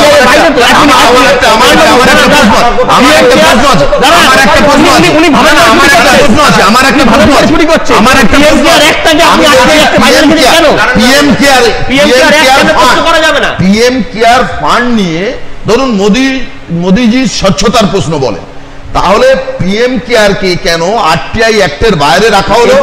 এইটা কেন অডিট করানো হচ্ছে না? এইটা কেন হচ্ছে না? আমরা তো ভারতবর্ষের মানুষ। পিএম কেয়ারস মানে এটা তো নরেন্দ্র মোদীর পার্সোনাল প্রপার্টি নয়, প্রধানমন্ত্রী তার একটা নিজস্ব ফান্ড, তহবিল। তাহলে সেখানে কে কে টাকা দিচ্ছেন, কত পরিমাণ দিচ্ছেন এবং কিভাবে ব্যয়িত হচ্ছে, এটা জানবার অধিকার কি ভারতবাসী হিসেবে আমার নেই? কেন এটা লুকচুন? অর্থাৎ এইটা লোকানো মানেই ডাল মে কুচ কালা হ্যায়। এই প্রসঙ্গে একটা কথা বলুন। প্রধানমন্ত্রী রিলিফ ফান্ড যেটা কংগ্রেস আমলে প্রথম দিকে তৈরি করা হয়েছিল, সেখানে একটা ক্লজ জুড়ে দেওয়া হয়েছে যে কংগ্রেসের সভাপতি সাইন লাগবে। কেন? তার পিছনে কি কারণ? কংগ্রেসের সভাপতি সই করা লাগবে, সাইন লাগবে। তিনি সেই কমিটির মেম্বার। আমি বলতে পারবো সেটা কংগ্রেস জবাব দেবে। এখানে কেউ আমরা কংগ্রেসের প্রতিনিধি নই, কথা বলছি না, কংগ্রেস জবাব দেবে। আমি কংগ্রেস আপনার কি মনে হয়? আমার প্রশ্ন হচ্ছে, পাবলিক ফান্ড তুললেন পিএম কেয়ারস, সেটা অডিট হোক, সেটা স্বচ্ছতা থাকুক, সেটা তো আপনারা চান। অবশ্যই সেইটা কেন আরটিআই অ্যাক্টের আওতায় আনা হলো? সেইটা কেন নেই? ফকির আদমি হু, ঝোলা লেকে আয়া ঝোলা লেকে চলা যাऊंगा, হিসেব দিতে পারছেন না কেন? যিনি মুখপাত্র ভূমিকা এখানে এসেছেন, তিনি পরিষ্কার অ্যামাউন্ট ধরে বলে দিচ্ছেন যে এত টাকা উঠেছে, আরটিআই দরকার নেই। না না না, এত টাকা উঠেছে ওটা উনি একটা পার্টিকুলার ফ্যাক্টর থেকে উনি এটা জেনেছেন। এটা একটা ব্যাপার, উনি কি বলতে পারবেন? উনি কি বলতে পারবেন মোট কত টাকা উঠেছে? এই যে বিষয় ইম্পসিবল, এটা ওনার পক্ষে সম্ভব বলছি। আমরা বলছি নরেন্দ্র মোদীর ওপরে দেশবাসীর পূর্ণ আস্থা আছে, সেই জন্য হিসেব দেবেন না, এবং সেই জন্য ভারতবাসীকে হিসেব দেবেন যথাসময়ে, ঠিক যথাসময়ে কেন? আমি যে তথ্য দিয়েছি করোনা আমার কাছে এই তথ্য যদি কোনো ভ্রান্তি থাকে, ওনাকে বলতে দিন। এই তথ্যটা উনি আমার প্রশ্ন তুলেছেন, একটা আমার দেয়া তথ্যে ওনাকে শেষ করুন। আমার দেয়া তথ্যে ভ্রান্তি থাকলে উনি আমাকে আইনে চ্যালেঞ্জ করতে পারেন। আমি সেখানে সিএম এর একটা করোনা কালে একটা সিএম এর রিলিফ ফান্ড হয়েছে। হ্যাঁ, আপনি আরটিআই করুন, সব জেনে যাবেন। এটা আরটিআই অ্যাক্টের আওতায়। আমি যে তথ্যটা দিয়েছি সঠিক তথ্য, অ্যাক্টের আপনি আওতায়। আমাকে আইনে চ্যালেঞ্জ করুন, আমি সেখানে জবাব দেব। যদি 2576 কোটি টাকা মুখ্যমন্ত্রী যে করোনার সময় করেছিলেন সেটা আরটিআই অ্যাক্টের আওতায়। কারোর মনে হয় যে পিএম কেয়ারস কে আরটিআই, আরে আরটিআই করলে তো সাদা কাগজ ফিরে আসছে মশাই। ঠিকই আছে, আরটিআই করলে তো সাদা কাগজ ফিরে আসছে। এটাকে যে কথা জানেন আপনারা সুপ্রিম কোর্টে যান, কেন অসুবিধা কি আছে? আরে এটাকে আরটিআই আওতায় আন। না, আমরা যদি অসুবিধা কি আছে? রাজনৈতিক না না না না যায়, না, সেটা তো পরের প্রশ্ন। আপনারা যে স্বচ্ছতার ঢোল পেটাচ্ছেন, তাহলে এটা কি আপনাদের স্বচ্ছতা যে পিএম কেয়ারস থেকে অনিল আম্বানির কাছ থেকে? অবশ্যই স্বচ্ছতা। আমাদের নিজেদের উপরে নিজেদের আস্থা আছে। না না, গুরুত্বপূর্ণ না। আপনার আছে, আমার নেই। আপনি আপনার টাকা নিয়ে যা পারেন করুন। আপনার পার্সোনাল টাকা দিয়ে জনগণের টাকা স্বচ্ছতা হয় না। সুপ্রিম কোর্টে যাচ্ছে না কেন? জনগণের টাকা জনগণকে দিতে আরে হয়। সেটা তো পাবলিকের ম্যাটার। তাহলে আপনি যে স্বচ্ছ নন, পাবলিকও যাচ্ছে না কেন? আপনি যে স্বচ্ছ নন, আপনার কাজের মধ্যে দিয়ে সেটা প্রমাণ করলেন যে আপনার এখানে বিশেষ, আপনার এখানে কোনো বিশেষ, আপনার এখানে আমরা কি বুঝি আপনার এই ফান্ড নিয়ে বিশেষ কোনো উদ্দেশ্য আছে, সেই জন্য ট্রান্সপারেন্সির স্বার্থে আপনি যাতে মানুষ না জানতে পারে তার ব্যবস্থাটা আপনারা করে দিয়েছেন। না না, মানুষ জানতে পারবে না কেন? সুপ্রিম কোর্টের ঊর্ধ্বে তো কেউ নয়। আপনারা জান না, আপনারা আরটিআই দাবি করুন। তাহলে আমি আপনাকে বলছি যে আইন করে আসতে হবে। আপনাদের নৈতিক দায়বদ্ধতা নেই মানুষকে জানানো। তাহলে জোর করে জানতে হবে অনেক কেন? কিছুই তো হয় না, অনেক কিছুই জানা যায় না। কেন্দ্রীয় নেতৃত্ব যাদেরকে আমরা ভোটের প্রচারে আসতে দেখেছি, তারা কিন্তু বারবার আমফান দুর্নীতি প্রসঙ্গে কথা তুলেছেন, কিন্তু এতদিন পর্যন্ত এই করোনার ঢেউ, দ্বিতীয় ঢেউ আসতে পড়ার আগে পর্যন্ত এই যে পিএম কেয়ারস এর পক্ষ থেকে এই যে অক্সিজেনের ঘাটতি মেটানোর জন্য যে প্ল্যান্ট বসানোর জন্য যে এত অর্থ বরাদ্দ হয়েছে, এসব কথা কিন্তু আমরা শুনিনি। কি বলবেন? দেখুন, এটা হলো কি হয়, এগুলো হচ্ছে মানুষের সামনে যেটা ইনস্ট্যান্ট থাকে। রাজনীতি সেই ইনস্ট্যান্ট ঘটনার উপরে দাঁড়িয়ে হয়, ঠিক আছে? যেমন ধরুন মমতা বন্দ্যোপাধ্যায় হঠাৎ রাস্তায় গিয়ে গোল গোল দাগ কাটা শুরু করে। কেন? কারণ হচ্ছে মানুষের কাছে দ্রুত প্রচারে পৌঁছে যাওয়া, ওটা তার একটা রাজনৈতিক অভিসন্ধি ছিল। কারণ মমতা বন্দ্যোপাধ্যায় আমরাও করতে পারতেন, না না, আপনারাও করতে পারতেন। বলতে দিন, মমতা বন্দ্যোপাধ্যায়ের গোল গোল দাগ কাটলে মানুষ সামাজিক দূরত্ব রাখবে, তাহলে মাননীয় প্রশাসন কি করছে? তিনি হারসেলফ তো একটা প্রশাসনের কথা আপনাকে বলি, তিনি প্রশাসন কি করছিল, তিনিও তো প্রশাসনের কথা বলি। শুনুন, এই প্রসঙ্গে বলতে দিন, এই প্রসঙ্গে একটা কথা বলি যে থালা বাজানো, লাইট দেবানো নিয়ে অনেকগুলো কথা হয়। আপনারা কখনো কি এইটা ভেবেছেন? আপনারা কি কখনো এইটা ভেবেছেন যে একটা এত বড় দেশ এবং পৃথিবীর মধ্যে সব থেকে বেশি জনঘনত্বের দেশ চীন, আমাদের থেকে জনসংখ্যা বেশি হলে কি হবে? জনঘনত্বে আমরা অনেক বেশি, কারণ চীনের জায়গা আমাদের থেকে অনেক বেশি। এই দেশে যে লকডাউন করা যায় এবং মানুষকে যে লকডাউনের আওতার মধ্যে এনে একটা জায়গায় রাখা যায়, সেইটা কত কঠিন কাজ। সেই লকডাউন নিয়েও আমি বলছি, আমাকে বলতে দিন এই প্রসঙ্গে, ওই সময় কি হয়েছিল, মানুষকে দুটো কারণে এই জিনিসটা করা হয়েছিল। এক, যারা আমাদের স্বাস্থ্যকর্মী কাজ করছিলেন, যারা করোনা যোদ্ধা, তাদেরকে উৎসাহিত করার জন্য সমস্ত দেশবাসীকে একটা মধ্যে একটা আবেগ তৈরি করা হয়েছে। দ্বিতীয় কারণ কি? দ্বিতীয় কারণ হচ্ছে এই যে মানুষ সরকারের সঙ্গে আছে কিনা, সরকার আগামী দিনে লকডাউন ডাকলে সেটাকে ঠিক ঠিক মতন মানবে কিনা, কতটা সরকারের কথা মানুষ শুনছে সেটার একটা দেখার ব্যাপার ছিল। প্রত্যেক কাজের পিছনে একটা কারণ থাকে, সেই কারণ শুনুন না, কেউ বুঝতেও পারে নাও পারে। মমতা বন্দ্যোপাধ্যায়ের গোল গোল দাগের পিছনে যাবো একটা কারণ ব্যাখ্যা করলেন, আমরা হয়তো অন্যরকম বলছি। আমাদের বাড়িতে আমি একটু বলেন, আমাদের বাড়িতে যে ঠাকুমা ঠাকুরদাদা থাকে তারা বলে কি থালা বাজালে সংসারে অশান্তি হয়। থালা বাজালে সংসারে, সেটা ছেড়ে দিন, আমি মানলাম না, তাহলে থালা বাজিয়ে দেশকে এক করতে হবে। নরেন্দ্র মোদীর অবস্থা এই লেভেলে পৌঁছেছে যে থালা বাজিয়ে গোমূত্র খেয়ে করোনা সেরে যাবে। এটা একটা একবিংশ শতাব্দীতে দাঁড়িয়ে আমরা দাবি করছি। উনি অনেক কথা বলে গেছেন, আমার 2 মিনিট বলার আছে। সেটা হচ্ছে আমরা এখানে এত ভ্যাকসিন টিকা তৈরি করেছি, কি দরকার ছিল? পৃথিবীর মানুষকে তো আমরা দেবো, কখন দেব? 130 কোটি মানুষ, নরেন্দ্র মোদী 130 কোটি মানুষকে বিনা পয়সায় ভ্যাকসিন সাপ্লাই দেওয়ার পর আমাদের যেটা উদ্বৃত্ত থাকবে প্রতিবেশী দেশগুলো এবং বিশ্বের যারা আক্রান্ত তাদেরকে আমরা নিশ্চয়ই দেবো। উনি আগেই আমেরিকায় পাঠিয়ে দিয়ে বসে আছে, দালালি হচ্ছে এগুলো, আগে পাঠিয়ে দিয়ে বসে আছে। এদিকে দেশের মানুষ করোনার পার্সেন্টেজ % মানুষ ভ্যাকসিন পেয়েছে। এখনো কি 1% মানুষের কাছে ভ্যাকসিন পৌঁছেছে? ভারতবর্ষে 1% মানুষের কাছে কি করোনার ভ্যাকসিন পৌঁছেছে বিনামূল্যে? এটা তো দেখতে হবে।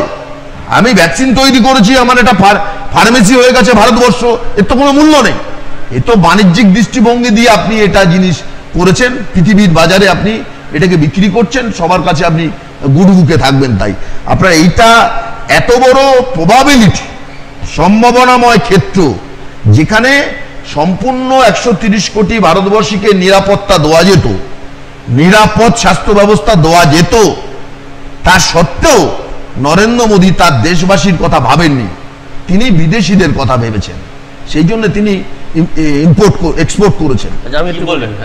লকডাউন যেটা উনি বললেন, প্রথম কথা যদি বিশেষজ্ঞরা বলেন লকডাউনটা এই করোনা সংক্রমণের চেনকে ভাঙার একমাত্র উপায়, আমি তার বিরোধিতা করছি না, আমরা কখনো করি। বিশেষজ্ঞদের কথাটা এক্ষেত্রে শিরোধার্য। ভারতবর্ষের মতন বিরাট জনবহুল দেশ, নিম্ন আয়ের দেশ, লকডাউন হঠাৎ করে ঘোষণা করলে কি কি অসুবিধা হতে পারে এইটা ভেবে পরিকল্পনা কেন্দ্র সরকারের ছিল না। জানুয়ারি মাসে ইন্টিমেশন পাওয়ার পরেও, I repeat, I said before, গোটা ফেব্রুয়ারি মাস কিচ্ছু করেননি উনি। কি করে মধ্যে সরকার কেনা যায় সেই চেষ্টা করেছেন, হঠাৎ করে লকডাউন ঘোষণা করেছেন। লকডাউন ঘোষণা করলে কি পরিস্থিতি হবে, অর্থনীতির কি বেহাল দশা হবে, মানুষের কি পরিস্থিতি হবে, তার কি প্রতিকার করে সরকার কি ভূমিকা নেবে, কিচ্ছু ভাবেননি। একদম অপরিকল্পিত বাচ্চা ছেলের মতন কাজ করেছেন উনি। ফলে লকডাউনের বিরোধিতা আমরা করছি না, আমরা বিরোধিতা করছি লকডাউনকে কেন্দ্র করে পরিকল্পনার অভাব ছিল, নরেন্দ্র মোদীর অপরিণামদর্শিতা ছিল, অদূরদর্শিতা ছিল, অযোগ্য প্রশাসক হিসেবে নরেন্দ্র মোদী নিজেকে প্রমাণ করেছেন প্রথমবারে লকডাউন। 1, 2, থালা বাজানোর জন্য স্বাস্থ্যকর্মীদের উৎসাহ সৃষ্টি, খুব ভালো কথা, সম্মান জানান। কত স্বাস্থ্যকর্মী মারা গেছে গত বছর? কেন পিপি কিট পায়নি স্বাস্থ্যকর্মীরা? কেন স্যানিটাইজার পায়নি? কেন মাস্ক পায়নি? আর এবছর আপনি কি করলেন? কয়েকদিন আগে দ্বিতীয় শুরুর আগে এই এদের একটা বড় অংশকে বিমার আওতার বাইরে নিয়ে চলে গেলেন। আপনি থালা বাজাবেন, ফুলের পাপড়ি ছুড়বেন, ছুড়ে বলছে স্বাস্থ্যকর্মীদের উৎসাহ দিচ্ছি, অথচ যাতে তারা সঠিকভাবে কাজ করতে পারে, কোভিড বেড দাও, ওষুধ দাও, পিপি কিট দাও, মাস্ক দাও, স্যানিটাইজার দাও, তাদের সুরক্ষার ব্যবস্থা করো, কিচ্ছু করবো না। এইগুলো সেফ হচ্ছে গিমিক, এগুলো লোক ঠকানো, মানুষকে বোকা বানানো। নরেন্দ্র মোদী স্বাস্থ্যকর্মীদেরকে বিন্দুমাত্র সম্মান দেখাননি। আমি আবারও বলছি, মানুষের দৃষ্টি ঘুরিয়ে দিয়েছে নিজের ব্যর্থতা, নিজের অযোগ্যতাকে ঢাকার জন্য। আমরা এই আলোচনায় তো থাকবোই, এর পাশাপাশি যদি ভোটের দিকে আমরা নজর রাখি, 7 দফার ভোট শেষ, আর 1 দফা। তাপস বাবুর কাছে আমরা আসবো সরাসরি, যে আর 8 দফা আর 1 দফা ভোটের পরেই 2 তারিখে ফল প্রকাশ। কি হতে চলেছে পশ্চিমবঙ্গের ফলাফল, কি মনে করছেন আপনি? আমি জ্যোতিষী নই, আমি কখনোই বলবো না যে এ এত আসন পাবে, আমরা এত আসন পাবো, এরা একদম ভবিষ্যৎ হয়ে যাবে, আমি এই কথা বলবো। তবে এই কথাটা বলতে পারি যে পশ্চিমবঙ্গের মানুষ এবার ভোট দিতে পেরেছেন, অনেক অংশেই ভোট দিতে পেরেছেন, বিচ্ছিন্ন কিছু ঘটনা ছাড়া। 2011 সালে পশ্চিমবঙ্গের মানুষ সুস্থ এবং স্বাভাবিকভাবে শেষবার ভোট দিয়েছিলেন। তারপর যে কটা নির্বাচন পশ্চিমবঙ্গে হয়েছে, একদম স্বচ্ছতার সঙ্গে ভোট হয়নি, এবং 70% ভোট হলেও 30% দখল করা হয়েছে। প্রত্যেকটা ভোটে। আর পঞ্চায়েত নির্বাচনে কি হয়েছে সেটা তো আমরা দেখেইছি। তো পশ্চিমবঙ্গের মানুষ এবার ভোট দিয়েছেন, তাদের মতামত প্রকাশ করেছে। আমার দলের পক্ষ থেকে আমি মনে করছি যে পশ্চিমবঙ্গের মানুষ এই যে 10 বছরের যে নৈরাজ্যের সরকার, টেট না হওয়ার সরকার, এসএসসি না হওয়ার সরকার, এই যে তোলাবাজির সরকার, আমফানের ক্ষতিপূরণ চুরি করে নেওয়ার সরকার, লকডাউনের চাল চুরি করে নেওয়ার সরকার, গম বর্ডারে পাওয়া যাচ্ছে গাড়ি গাড়ি, সেই সরকার, এই সরকারের বিরুদ্ধে ভোট দিয়েছে মানুষ। সোনার বাংলার পক্ষেই রায় দিয়েছেন। আগামী 2 তারিখ বাকিটা ইভিএম মেশিন খুললেই বোঝা যাবে পশ্চিমবঙ্গে কি হতে চলেছে। নারায়ণবাবুর কাছে আসবো, কি আশা করছেন? তৃণমূল কি ফের ক্ষমতায় ফিরছে? জানি 200% নিশ্চিত, 200% নিশ্চিত তৃণমূল কংগ্রেস মমতা বন্দ্যোপাধ্যায়ের নেতৃত্বেই সরকার গঠিত হবে। আমি ওনার একটা কথার উত্তর দিই। দেখুন, 2016 সালের বিধানসভা নির্বাচনও তৃণমূল কংগ্রেস এসেছিল, তখনও কিন্তু কেন্দ্রীয় নির্বাচন কমিশনের তত্ত্বাবধানেই ভোট হয় এবং তখনও নরেন্দ্র মোদী ভারতবর্ষের প্রধানমন্ত্রী, তখনও প্যারামিলিটারি দিয়ে ভোট হয়। আমি জানি না উনি কেন এটা বললেন যে 2011 সালেই লাস্ট হয়েছে, তাহলে এটা ওনাদের দেখে নেওয়া উচিত ছিল।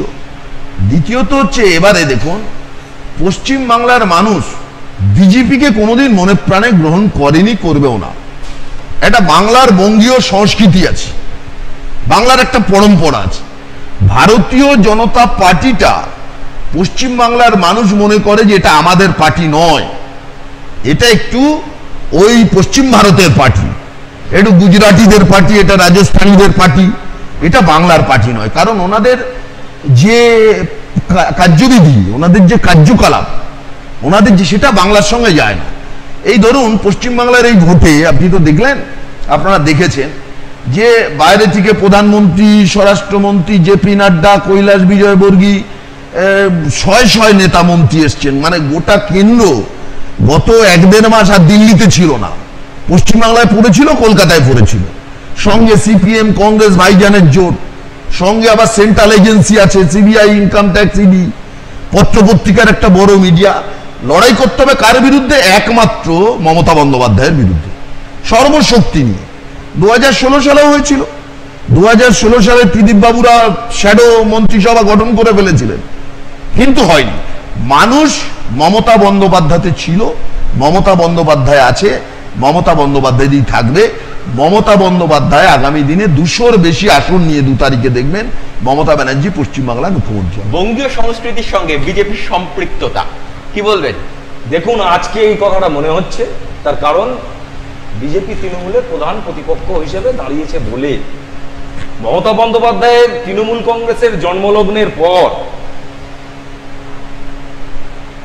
তৃণমূলকে লালন পালন করেছে বিজেপি। মমতা বন্দ্যোপাধ্যায় অনশন করেছেন, সেই অনশন মঞ্চে এসছেন রাজনাথ সিং নন্দীগ্রামে। এই শুভেন্দু অধিকারীর কথা, যে কদিন আগেই ছিলেন মাননীয় দলের সেনাপতি, অন্যতম সেনাপতি, তিনিই বলছেন, যাকে আপনারা চোর বলেছেন, যে আপনার সুষমা স্বরাজ আর রাজনাথ সিং এর সঙ্গে গিয়ে ঢুকেছিলেন নন্দীগ্রাম। তো বিষয়টা হচ্ছে, একা এমপি বাজপেয়ী সরকারের রেলমন্ত্রী যখন হয়েছিলেন, যখন এখানে জোট করে তৃণমূল বিজেপি যখন জোট করে এখানে ভোট করেছিল, তখন বিজেপি বঙ্গীয় সংস্কৃতির এতে ছিল, মধ্যে ছিল, ধারায় ছিল। কিন্তু আজ যখন বিজেপি ওনার প্রধান প্রতিপক্ষ, তখন বিজেপি হয়ে গেল রাজস্থানীদের পার্টি, গুজরাটিদের পার্টি বা বহিরাগত। এখানে আমি একটা কথা আপনাকে বলছি, সেটা হচ্ছে যে ভারতবর্ষে এই মুহূর্তে যে কটা রাজনৈতিক দল আছে, ভারতীয় জনতা পার্টি হচ্ছে একমাত্র রাজনৈতিক দল যার অন্যতম প্রধান প্রতিষ্ঠাতা হচ্ছেন একজন বাঙালি, এবং তিনি হচ্ছেন ডক্টর শ্যামাপ্রসাদ মুখার্জি। এবং কাশ্মীর থেকে কন্যাকুমারী আর গুজরাটের কচ্ছের থেকে ইম্ফল, মণিপুর, যে কটা ভারতীয় জনতা পার্টির বিভিন্ন স্তরের অফিস আছে, সেই অফিসে একজনই পূজিত হচ্ছেন, তিনি একজন বাঙালি, ডক্টর শ্যামাপ্রসাদ মুখার্জি। কোন রাজনৈতিক দল একটা সর্বভারতীয় রাজনৈতিক দল কিভাবে বহিরাগত হয় বা কোনো একটা নির্দিষ্ট কয়েকটা রাজ্যের মধ্যে সীমাবদ্ধ হয় এটা আমরা বুঝি না। শ্রীদীপদের কাছে না না, আমি শেষ করে নেই। আমরা কখনোই বলবো না যে কংগ্রেস ওই রাজ্যের দল, না। আমরা এটাও বলবো না বামপন্থীদের যখন শক্তি নাও থাকতে পারে বিভিন্ন রাজ্যে, কিন্তু আমরা বলবো যে বামপন্থী দল তারাও হচ্ছে সর্বভারতীয় রাজনীতির আঙ্গিকেই আছেন, কিন্তু পরিবার নির্ভর কয়েকটা আঞ্চলিক দল। এবং আপনি যদি লক্ষ্য করে দেখবেন যে প্রত্যেকটা আঞ্চলিক দলের পিছনে কোনো না কোনো পরিবার আছে, সেটা এআইডিএমকে হোক, ডিএমকে হোক, তৃণমূল কংগ্রেস হোক, যাই হোক না কেন, মানে যে কটা রাজনৈতিক দল আছে আঞ্চলিক রাজনৈতিক দল, কোনো না কোনো পরিবার নির্ভর দল। তারা যদি ঠিক করে দেয় যে এইখানটায় এরা বহিরাগত, ওরা এই অমুক তমুক, এই কথার সঙ্গে আমরা একমত নই। বাকিটা 2 তারিখ বলবে পশ্চিমবঙ্গে। না, আমি একটা কথা, ওনার কথার পৃষ্ঠে আমার একটা কথা বলা আছে। দেখুন, এই যে পরিবার নির্ভর দল, ওনাদের পার্টির আমি 10টা পরিবারের কথা বলতে পারি, যারা আগাগোড়াই মানে কেউ এমএলএ, কেউ মিনিস্টার, কেউ মন্ত্রী, বাবা ছেলে। সেটা তো অন্য বিষয়। কৈলাস বিজয়বর্গী, সেটা তো অন্য বিষয়। অমিত শাহ, জয় শাহ, আমি বলছি সেটা তো অন্য বিষয়। ওনাদেরটা হলে এটা পরিবারতন্ত্র নয়। ওনাদেরটা হলে সেটা পরিবারতন্ত্র বলে কোনো কথা আছে কি? আমাদের পরিবারতন্ত্র, তৃণমূলেরটা হলে পরিবারতন্ত্র বলে কোনো কথা আছে কি? দ্বিতীয়ত হচ্ছে ওনারা যেটা বললেন, দেখুন বহিরাগত আমি কেন বলছি, বাংলায় প্ল্যাটফর্মে দাঁড়িয়ে ওনারা বক্তব্য রাখছেন বিজেপির নেতারা, পিছনে যে বাংলা হোর্ডিং ওটা পড়তে পারে না। বাঙালিকে কিভাবে অসম্মান করছেন, বাংলা ভালো করে জানুন। রবীন্দ্রনাথ কে ভালোবাসতে চাইছেন, এটা তো স্বাগত, কিন্তু তাই বলে ওরে গ্রহবাসী, এটা বাঙালিকে অসম্মান করা। আপনি হয়তো রবীন্দ্রনাথকে ভালোবাসতে চাইলেন, এইভাবে বাংলাকে অসম্মানিত করবেন না, বাংলায় বাঙালিদেরকে অসম্মানিত করবেন না। এইটা ওনারা ভোটের আগে এই নাটকটা বলতে দিন, প্লিজ আমাকে বলতে দিন, আপনার বক্তব্য থামলে একটু বলতাম। এইটা যদি হতো, বলবেন আপনি। আমি বলছি বাংলা এবং বাঙালি মন জয় করার জন্য নাটক করলেন। 2-একটা বাংলা ভাষা বাড়িতে বাংলা মাস্টার দেখে বাংলা অ্যাপ্লাই করছেন, এটা কি ধরনের চালাকি? দাদা, পরিবারতন্ত্র আর বহিরাগত তকমা, এই সব কিছু মিলেমিশে আপনারাও ভোট করেছেন সংযুক্ত মোর্চার পক্ষ থেকে, কি আশা করছেন ভোটের ফলাফল? প্রথম কথা হচ্ছে নির্বাচন এখনো শেষ হয়নি, কি হবে বলা মুশকিল, আমি বলতে পারবো না। এই কারণে পারবো না, এবারে নির্বাচনে যেটা গুরুত্বপূর্ণ ফ্যাক্টর, তৃণমূলের অতীতে যা ভোট পেয়েছিল সেই ভোট কতটা ধসবে বোঝা যাচ্ছে। আমার নিজের যে অ্যাজাম্পশন বা মানুষের কথা বলে যা বুঝেছি, তৃণমূলের সঙ্গে থেকেছে, মিটিং মিছিলে থেকেছে, ভোটের দিন বুথ ক্যাম্পে বসেছে, এমনকি ছোট সংখ্যায় হলো তৃণমূলের পোলিং এজেন্ট তৃণমূলকে ভোট দেয়নি, এরকম ঘটনা এবার ঘটেছে। কিন্তু কেউ তৃণমূলের সন্ত্রাসী ভাবে মুখ খুলছে। ফলে তৃণমূলের ভোট কতটা ধসছে এবং সেই ভোটটা এই বাকি দুটো শক্তি আমরা এবং ওনারা আছেন, বিজেপি আছে, তাতে কতটা কীভাবে ভাগ হবে এইটা অ্যাজাম্পশন করা যাচ্ছে, ফলে বোঝা যাচ্ছে না। তবে মোটামুটি যা বোঝা যাচ্ছে, যা মানুষ চুপচাপ, তাতে সরকার পতনের পূর্বাভাস। গত 1 বছর বিশেষ করে লকডাউন এবং তারপর আমফান ইত্যাদিতে আমাদের যা কাজকর্ম মানুষ দেখেছেন, কেন্দ্র বিজেপিকে দেখছেন, রাজ্যে মমতাকে দেখেছেন, মানুষ স্থিতিবিরক্ত এবং আমরা বিশ্বাস করছি যে মানুষ আমাদের উপর ভরসা রাখবে। আমরা মিটিং মিছিল করতে গিয়ে দেখি মানুষ পলিটিক্যালি আমাদের কথা শুনেছে, সংগঠিত জমায়েত তো না, অসংগঠিতভাবে আমাদের পথসভা করছি, মিটিং করছি, রাস্তার লোক দাঁড়িয়ে কথা শুনেছেন, তার বডি ল্যাঙ্গুয়েজ দেখে তারা আমাদের কথাটা গ্রহণ করেছেন। ফলে এখনো আসন টাসন সংখ্যা বলা যাবে না, তৃণমূল সরকারটা যাচ্ছে এবং আমরা বেশি আসন পেতে চলেছি, এটা বলা যেতে পারে। 1, 2 হচ্ছে যে একটা কথা বাবা 2011, আমি আপনাকে একটু ইন্টারাপ্ট করবো, আমি শেষ করি না, আমি ইন্টারাপ্ট করি। 2011 প্রশ্নে আমরা বারবার বলেছি, যেটা উনি বললেন, আমি ওনার সঙ্গে একমত হচ্ছে সারা যেতে, 2011-তে পশ্চিমবাংলায় একমাত্র পরিষ্কার পরিচ্ছন্ন ভোট হয়েছে, যার জন্য আমরা 2011-এ পরাজয় নেই, আমাদের কোনো আলাদা কোনো অজুহাত নেই। হ্যাঁ, আমরা হেরেছি, মানুষের রায় আমরা হেরেছি, সেখানে শিক্ষা নিয়ে নিজেদেরকে সংশোধন করার চেষ্টা করছি। 2 হচ্ছে যে 2016-তে ইসিআই, যেটা নারায়ণবাবু বললেন, আমি বলছি 2016-তে ইসিআই এর ভূমিকা সঠিক ছিল না। উদাহরণ দিতে চাই, আরো 2 ঘন্টা টকশো চালাতে হবে যদি আলোচনা করতে চাই। তাহলে কেন তৃণমূল জিতলো? কারণ তখন অবধি পশ্চিমবাংলায় বিজেপি একটা উল্লেখযোগ্য ফোর্সে পরিণত হতে পারেনি। তার জন্য বিজেপি দেখেছে যে ভাই বামপন্থী এসে যাওয়া, তার থেকে তৃণমূল থাকলে আমার লাভ। কমিশনকে বিজেপি কন্ট্রোল করেছে, 2016-তে কমিশন বিজেপির পক্ষে কাজ করেছে। আমি সুধীর কুমার রাকেশ বলে একজন অবজারভার বিহার থেকে এসেছিলেন, তার ঘটনাটা শুধু উল্লেখ করলাম মনে করিয়ে দেওয়ার জন্য। সুধীর কুমার রাকেশ গোটা পশ্চিমবাংলার নির্বাচন দেখতে এসেছিলেন, মাঠ পরে চলে গেছিলেন বিহারে, আবার কদিন পর ফিরে এসেছিলেন, যাওয়ার সময় বললেন আমি বুদ্ধির কাছে হেরে গেছিলাম। বাদদার সে কথা, বহিরাগত কথা যেটা আসছে, এবার বহিরাগত কথাটা আমরা একমত নই, বহিরাগত কথা বলতে হয়। এখান থেকে তৃণমূলে এমপি করেছিল দীনেশ ত্রিবেদী, এখন তিনি আবার বিজেপিতে চলে গেছে। দীনেশ ত্রিবেদী কোথা করলো? গুজরাট। বাংলার লোক? বহিরাগত কে? এই কথা কেন বলছে? মমতা ব্যানার্জি যদি বলেন আমরা হচ্ছে একমাত্র বাংলার পার্টি, তাহলে ত্রিপুরা মণিপুরে ওরা গেলেন কেন ভোট লড়তে? ওখানে ওরা বহিরাগত ছিলেন, ওখানে চাটা গুটিয়ে গেছে। আর বুঝেছেন বাংলার বাইরে আমার 2 পয়সা খড়গপুর পার হলে তৃণমূলকে কেউ চেনে না, এখন উনি বাংলা সেন্টিমেন্ট তুলছেন। এসব কথা ফালতু কথাবার্তা। আর বিজেপির সংস্কৃতি কথা যেটা দানবাবু বললেন, হ্যাঁ ঠিক, বিজেপি শ্যামাপ্রসাদ মুখার্জি তৈরি করা জনসংঘ তার রূপান্তর হয় বিজেপি, এসব সত্ত্বেও পশ্চিমবাংলায় বিজেপির রাজনৈতিক অবস্থা মানে গ্রহণযোগ্যতা ছিল না। 10 বছরে তৃণমূল কংগ্রেসের কার্যকলাপ, সন্ত্রাস, দুর্নীতি, বিশেষ করে তৃণমূল ঘোষণা না করে তৃণমূল একটা সাম্প্রদায়িক রাজনীতি 10 বছর ধরে পশ্চিমবাংলায় করে গেছে, যার পাল্টা এখানে আরেকটা সাম্প্রদায়িক রাজনীতি জমি পেয়েছে। পশ্চিমবাংলা রাজনীতিতে সাম্প্রদায়িকতার এই যা আমরা অস্তিত্ব দেখতে পাচ্ছি, তার প্রধান দায় তৃণমূল কংগ্রেসের। 3 হচ্ছে যে বাংলা সংস্কৃতি উনি বলছেন, আমি প্রধানমন্ত্রী বাংলা ভাষা শিখতে গেছেন কি, এগুলো রাজনৈতিক কথা না, উনি কি উচ্চারণ ভুল করেছেন এটার সঙ্গে আমি একটা খুব একটা ম্যাটার করি না, হতে পারে, শিখতে পারে। আচ্ছা, অনুব্রত মণ্ডল সংঘর্ষ সম্পর্কে কি বলেছিলেন 18 পঞ্চায়েত নির্বাচনের পর? সংঘর্ষ বললেন দেখ খুলে তো ত্রিনয়ন, রাস্তা জুড়ে দাঁড়িয়ে আছে উন্নয়ন। অনুব্রত মণ্ডল সংঘর্ষ সম্পর্কে কি বলেছিলেন? জেনে অনুব্রত মণ্ডল শঙ্কর ঘোষকে জানে? তৃণমূল নেতারা জানে শঙ্কর ঘোষকে? অনুব্রত ঘোষ কি কে শঙ্কর ঘোষ? কবি বলতে চিনি রবীন্দ্রনাথ আর নজরুলকে, কে শঙ্কর ঘোষ? তৃণমূল নিজে বাংলা সংস্কৃতি জানে, বাংলা সংস্কৃতি বোঝে, সংস্কৃতি জানে। আমি এই জায়গাটা বলি, দেখুন দলের পক্ষ থেকে এই বিষয়টা অনুব্রত মণ্ডল যে কথাটা বলেছেন এটা দল সমর্থন করে না, দল সঙ্গে সঙ্গে সেই বিষয়টা জানিয়ে দিয়েছে। আমি একটা কথা বলছি, সিপিএম এর পক্ষ থেকে যিনি এসছেন তাকে এটা জানিয়ে রাখি যে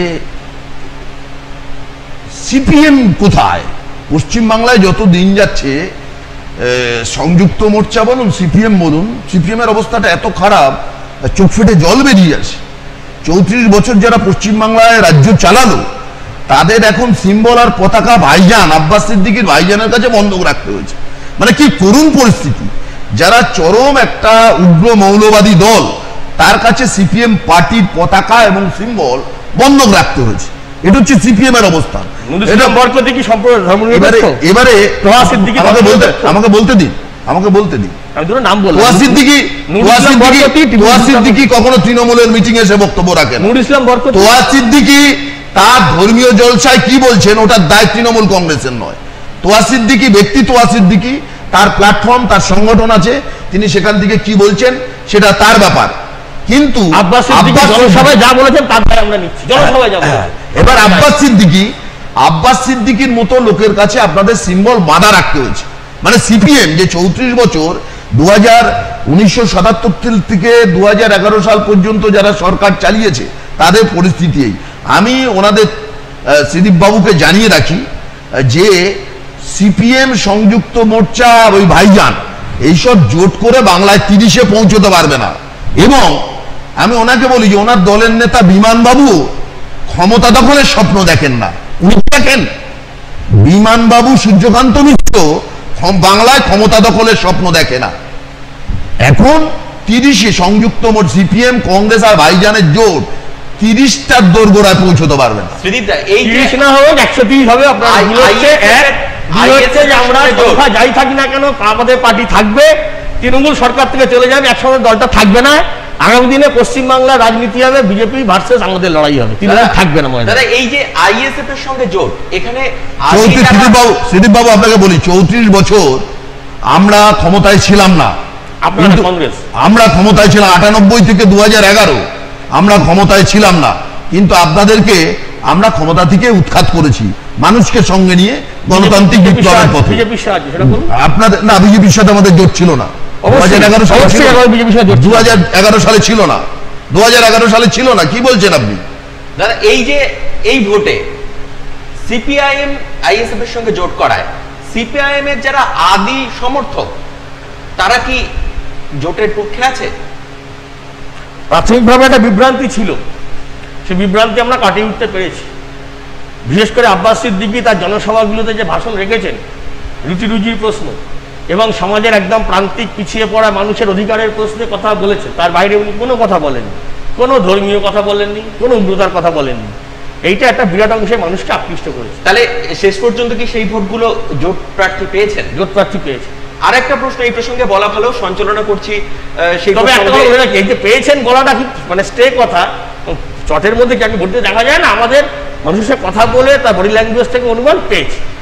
সঞ্চালনা সঞ্চালক ভাই তোমায় বলছি, দেখো বহু সিপিএম, আমি যেহেতু এবছর ক্যান্ডিডেট ছিলাম, বহু সিপিএম, আমি তো জেলা জুড়ে পলিটিক্স করি, স্বাভাবিকভাবে বহু বামপন্থী যারা সাচ্চা বামপন্থী তারা আমার সাথে কথা বলেছে, বলছে যে পার্টি এটাকে পেয়েছে কি। আমি তাদেরও ব্যক্তি বলছি, পার্টি এটাকে কিভাবে পেয়েছে, যে কখনো বেলচা, কখনো কোদাল, কখনো আপেল, কখনো মোমবাতি, কখনো হুড়কো চিহ্ন, কখনো খাম চিহ্ন এনে ভোট দিতে বলবে, আমরা ভোট দেবো? আমরা ভোট দেবো না, আমরা ওর থেকে তৃণমূল কংগ্রেসে ভোট দেবো। সেই ফলাফল এইটা ওনাদের সিপিএম এর যে বিশেষত হিন্দু ভোট, বলেই রাখি, সিপিএম এর মধ্যে যে হিন্দু ভোট আছে সেই ভোটে ভীষণভাবে এফেক্ট করেছে যে আব্বাস সিদ্দিকীর মতো একজন মানুষের সাথে জোট করার। এটা সিপিএম আবার একটা ঐতিহাসিক ভুল করলো। সেই ভোট কাটাকাটির ফলাফল আমরা 2 তারিখে দেখবো। তার আগে যেটা বলতে যাচ্ছিলাম যে সঞ্চালক হিসেবে কারোর সঙ্গে সহমত পোষণ করা সম্ভব নয়, তবে একটা ভালো দিক এবার ভোটে সংযুক্ত মোর্চার পক্ষ থেকে সিপিআইএম এর কিছু ক্যান্ডিডেট শিক্ষিত মুখকে তারা তুলে এনেছে। তা এই কয়েকটা এলাকায়, কয়েকটা বিধানসভা কেন্দ্রে আমরা দেখেছি শিক্ষিত যুব সমাজ তারা উঠে এসেছে। আপনারা কি মনে করেন, এই যে শিক্ষিত যুব সমাজ তারা কি কোনো কারণে রাজনীতি থেকে দূরে সরে যাচ্ছে? শিক্ষিত যুব সমাজ রাজনীতি থেকে দূরে সরে যাচ্ছে, তার অনেকগুলো কারণ আছে। এটা করতে গেলে আরেকটা টকশো করা উচিত। প্রথম কথা, যেভাবে ইন্ডিভিজুয়ালিজম আমাদের মধ্যে গেড়ে দেওয়া হচ্ছে তার একটা কারণ আছে। 2, রাজনীতির জগতে একটু আগে যে কেন্দ্র রাজ্য তরজা হচ্ছিল, এই ধরনের অনর্থক তরজা, সেটা মানুষকে, শিক্ষিত সচেতন মানুষকে একটুখানি বিরক্ত করে দিচ্ছে রাজনীতিতে। তাহলে আমাদের যে কথাবার্তা এইবার শিক্ষিত মানুষ, সচেতন মানুষ তাদের আকৃষ্ট করেছে। নির্বাচনের ফলাফল কি হবে, সেই নির্বাচনে ইফেক্ট হবে কিনা আমি সে প্রশ্নে যাচ্ছি না, এখন জানা সম্ভব না। যেটুকু আমি বলতে পারি, সচেতন শিক্ষিত মানুষ তারা এবার সংযুক্ত মোর্চার প্রার্থী তালিকা, সংযুক্ত মোর্চার বক্তব্য, এইটাকে শিক্ষিত মানুষ গ্রহণ করেছে এবং রাজনীতিতে এখনো যে কেউ কেউ মানুষের কথা বলছে, সঠিক কথাটা বলছে, এই একটা বিশ্বাস মানুষের মধ্যে আমরা তৈরি করতে। আমরা তাপস বাবুর কাছে যাব। আমরা বেশ কিছু জায়গায় আলোচনা হয়েছে, বিভিন্ন রাজনৈতিক নেতারা বলেছেন যে বিজেপি বুথ এজেন্ট দিতে পারেনি, বিজেপির নেতা নেই, কিন্তু সেই সমস্ত কেন্দ্রে বিজেপি ভোট পাচ্ছে। এটা কি বলবেন, মোদি ঝড়, মোদি হাওয়া, নাকি তৃণমূলের প্রতি বিক্ষোভ, নাকি বিজেপির প্রতি? এখন আমি অনেকক্ষণ ধরে শুনেছি, আমি একটু বলি। সেটা হচ্ছে যে 2011 সালে ওই সিদ্দিকবাবু একটা কথা বলছিলেন, নারায়ণবাবু সেটা বিরোধিতা করলেন, না বিজেপি আপনাদের সঙ্গে জোট ছিল না। আমি আপনাকে বলছি 2011 সালে নামটা হয়তো তৃণমূল কংগ্রেসের ছিল, মুখটা হয়তো মমতা বন্দ্যোপাধ্যায়ের ছিল, কিন্তু ওখানে যেটা হয়েছিল সেটা হচ্ছে 34 বছরের নিরবিচ্ছিন্ন বাম শাসনের বিরুদ্ধে মানুষ একটা প্ল্যাটফর্ম তৈরি করেছে এবং ঘটনাচক্রে ওই প্ল্যাটফর্মটার মুখ হয়েছিলেন মমতা বন্দ্যোপাধ্যায়। এবং যেহেতু মমতা বন্দ্যোপাধ্যায়ের দলটা ছিল তৃণমূল কংগ্রেস, ওই জন্য তৃণমূল কংগ্রেসের নামটা চলে এসেছিল। আমাকে যদি আপনি পরিষ্কার করে বুঝিয়ে দিতে পারেন, আমি সবাইকে বলছি যে আমরা সকলেই জানি যে একটা অর্থনৈতিক ভিত্তি বা বিশ্বাসের উপরে দাঁড়িয়ে একটা রাজনৈতিক দল তৈরি হয়। কংগ্রেসের একটা অর্থনৈতিক ভিত্তি আর তারা একটা আছে, বামপন্থীরা তাদেরও একটা অর্থনৈতিক একটা বিশ্বাস আছে তার উপরে। আমরা ভারতীয় জনতা পার্টি, আমাদেরও একাত্ম মানবতাবাদের পথে আছে। আমাকে আপনি বলুন, তৃণমূল কংগ্রেস দলে অর্থনৈতিক ভিত্তি কি? আমরা যেটাকে বলি যে economics is the foundation of politics, the ফাউন্ডেশনটা কি? অর্থনীতির কি? ওই জন্য আমি বলছি তৃণমূল কংগ্রেস ছিল একটা প্ল্যাটফর্ম যার মুখ ছিল মমতা বন্দ্যোপাধ্যায়, এবং ওটা ছিল একটা বাম বিরোধী একটা মানে হাওয়ার একটা বাস্তবসম্মত একটা জায়গা, যেখানে যে মুহূর্তে 2011 সালে বাম শাসনের অবসান ঘটে গেল, তৃণমূল কংগ্রেস যেহেতু কোনো সংগঠিত রাজনৈতিক দল নয়, সেহেতু পশ্চিমবঙ্গের মানুষকে কিচ্ছু দিতে পারলো না। এটা খুব পরিষ্কার। পশ্চিমবঙ্গের মানুষকে কিচ্ছু দিতে পারলো না, একটা শিল্প দিতে পারি, পুঁজি আনতে পারিনি, শিক্ষা ব্যবস্থার হাল বেহাল, স্বাস্থ্য ব্যবস্থার হাল বেহাল, আইন শৃঙ্খলার সাংঘাতিক অবস্থা। 2018 পরে ন্যাশনাল ক্রাইম রেকর্ড ব্যুরোর কাছে কোনো রিপোর্ট যায়নি পশ্চিমবঙ্গ থেকে। এই যে বাম বিরোধিতার জন্য তৈরি একটা প্ল্যাটফর্ম, সেই প্ল্যাটফর্ম মুখ থুবড়ে পড়েছে। এইবার আসছি 2016 প্রসঙ্গে। দেখুন, পশ্চিমবঙ্গের একটা অদ্ভুত ফিচার আছে, যাকে একবার রিজেক্ট করে দেয় মানুষ তাকে আর সহজে ফিরিয়ে আনে না। যার জন্য অনেকবার মনে হয়েছে যে কংগ্রেস বোধহয় ব্যাক করবে, অনেকবার মনে হয়েছে। আপনার 96 সালের নির্বাচনে মনে হয়েছিল কংগ্রেস ফিরে আসবে, 2006 সালের নির্বাচনে মনে হয়েছিল ফিরে আসবে, এরা মনে হয়েছে। আপনারা যদি লক্ষ্য করে দেখেন তাহলে দেখবেন 2011 সালে কংগ্রেস এবং তৃণমূলের জোট হওয়া সত্ত্বেও তৃণমূল কিন্তু একাক সংখ্যাগরিষ্ঠতা পেয়েছিল, কংগ্রেস অনেক বেশি আসনে হেরেছিল। মানুষ বিশ্বাস করে না। আর এই যে বাম কংগ্রেসের জোট, এইটা পশ্চিমবঙ্গের মানুষ মোটে মেনে নিতে পারে। তার কারণ এই জন্য মেনে নিতে পারেনি, পশ্চিমবঙ্গের মানুষ দেয়াল লিখন পড়েছে। 72 সালে যখন সিপিআই আর কংগ্রেসের জোট হয়েছে তখন বাম কংগ্রেসের মানুষ দেয়াল লিখন পড়েছে। দিল্লি থেকে এলো গাই, সঙ্গে বাছুর সিপিআই। তারপরে আবার সিপিআই সিপিএম এক হয়ে গেছে, হয়ে গিয়ে ইন্দিরা গান্ধী তাকে ডাইনি বলা হয়েছে। কংগ্রেস দেশটাকে তুলে ফেলে দিল, কাটা হাতে ভোট নয়। এইবার এই যে সাইবাড়ির রক্তমাখা ভাত কখন যে কাটা হাত মুখে গ্রাস তুলে খাচ্ছে, এইটা পশ্চিমবঙ্গের মানুষ ঠিক বুঝতে পারছে না। যার জন্য 2016 সালে বাম কংগ্রেসের জোটকে ভোট দেয়নি। এবং বিজেপি, আজকের বিজেপি তখন আমরা স্বীকার করছি, আমরা সংগঠিতভাবে এইভাবে নিজেদেরকে তখন তৈরি করতে পারি। যার জন্য একটা বৃহৎ অংশের মানুষের ভোট চলে গিয়েছিল বিজেপি, এই তৃণমূলের দিকে। এই জন্য এইবারে কিন্তু পশ্চিমবঙ্গের পরিস্থিতিটা আলাদা। আমি একটা কথা বলছি, দেখুন উনি যেটা বললেন যে তৃণমূল কংগ্রেসে অর্থনীতি নেই। আমাদের ম্যানিফেস্টো প্রত্যেক বছর বেরোয়, সেখানে আমাদের অর্থনীতি, আমাদের সমাজনীতি, আমাদের রাজনীতি সমস্ত কিছু সেখানে লিপিবদ্ধ থাকে। সেইটা দেখেই বাংলার বেশিরভাগ মানুষ সেটাকে সমর্থন করেন এবং সেটার জন্য আমরা করি। ওই যে বলছেন মমতা ব্যানার্জি শুধু একটা মুখ ছিল, আমরা সবাই ছিলাম, এটা অফিসিয়ালি উনি বলতে পারবেন না যে 2011 সালে আমরা ছিলাম। 2011 সালে আমাদের জোটটা ছিল তৎকালীন কংগ্রেসের সঙ্গে, 2011 সালে। তো পরবর্তীকালে কংগ্রেসের সঙ্গে আমাদের হয়নি, তারা আমাদের থেকে বেরিয়ে গিয়েছিল। 2011 সালে 2016 সালে আমরা নিজেরাই লড়াই করেছিলাম, এটা প্রমাণ করলাম যে মমতা বন্দ্যোপাধ্যায় কংগ্রেসকে টেনেছিল বাংলায়। সেটা 2016 সালের ভোটে রিফ্লেক্ট হলো। আমরা 9 সালের লোকসভা নির্বাচনে ভালো রেজাল্ট করেছি। আমরা আপনার 14 সালে লোকসভা নির্বাচনে ভালো রেজাল্ট করেছি, 16 সালে বিধানসভা নির্বাচনে ভালো রেজাল্ট করলাম। আমরা পর্যায়ক্রমে, আপনি লক্ষ্য করুন যে আমরা কিন্তু তৃণমূল কংগ্রেস, অর্থাৎ আপনি যে এর হাল নেই, হেতেল নেই, অর্থনীতি নেই, এরকম মানে ইন্টেলেকচুয়াল গোল গোল কথা বলে লাভ নেই। বাংলার মানুষ কি সবাই বোকা? আর আমরা যারা টেলিভিশনের এখানে বসে আছি আমরাই সব চালাক, অর্থনীতি আমরাই বুঝে গেছি আর বাংলার মানুষ কিছু বোঝেন না, তাহলে তারা ভোট দিলেন কেন? সুতরাং মমতা বন্দ্যোপাধ্যায়েরও সুনির্দিষ্ট একটা অর্থনীতি আছে বলেই এখন দেখবেন যে পশ্চিম বাংলার দারিদ্রতা আছে, কিন্তু দারিদ্রতার হার কমেছে। এমন কোন বাংলায় পরিবার নেই, উনি কথাটা বললেন আমার খুব খারাপ লাগলো, বাংলায় এমন কোন পরিবার নেই যে পরিবার মমতা বন্দ্যোপাধ্যায়ের প্রকল্প, কোনো না কোনো প্রকল্প তাকে স্পর্শ করেনি। বাংলায় এমন কোন পরিবার নেই, সরকারি বাংলায় এমন কোন প্রকল্প নেই। এটাই তো তৃণমূল কংগ্রেসের সরকারের সাফল্য। এই জায়গাটায় তৃণমূল কংগ্রেসের সরকারের সাফল্য। বিজেপিকে এখনো পশ্চিম বাংলা করতে গেলে বিজেপির দেখুন, হয়তো ভোট, হয়তো কিছু বিক্ষিপ্ত জায়গায় ওনাদের ভোট নেই তা নয়, ভোট আছে, কিন্তু বিজেপির মুখ কোথায়? ওনার মুখ্যমন্ত্রীকে উনি বলতে পারবেন না, মারপিট হবে। বিজেপির পশ্চিম বাংলার মুখ্যমন্ত্রীকে, মুখ্যমন্ত্রীর নাম বলতে পারবেন না।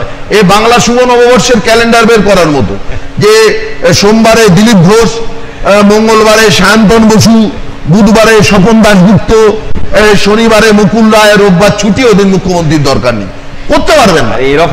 এবং এইটা আছে বলেই, সব ঠিক আছে, এইটা আছে বলেই, এইরকম বলেই বাংলার মানুষ জানে যে বিজেপি পশ্চিম বাংলায় পলকা পার্টি এ হাওয়া এসছে।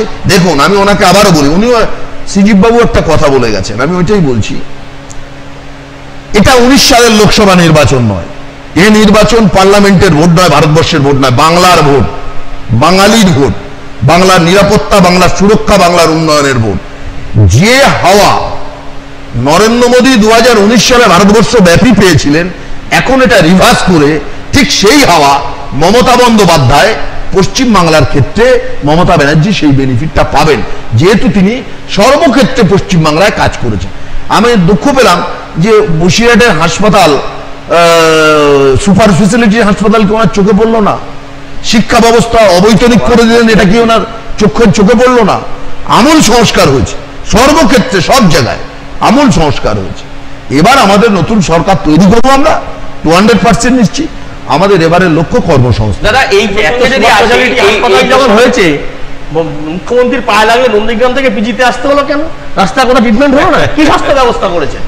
আর দুই হচ্ছে একটা বিল্ডিং হচ্ছে যে পুরোপুরি সন্ত্রাসের একটা বিল্ডিং বলার নেই আমার। 16 সালে সন্ত্রাস, নির্বাচনী সন্ত্রাসকে যদি কমিশন সঠিকভাবে প্রতিরোধ করতো, আটকাতো, তৃণমূল কংগ্রেস ওই ফল হতো না।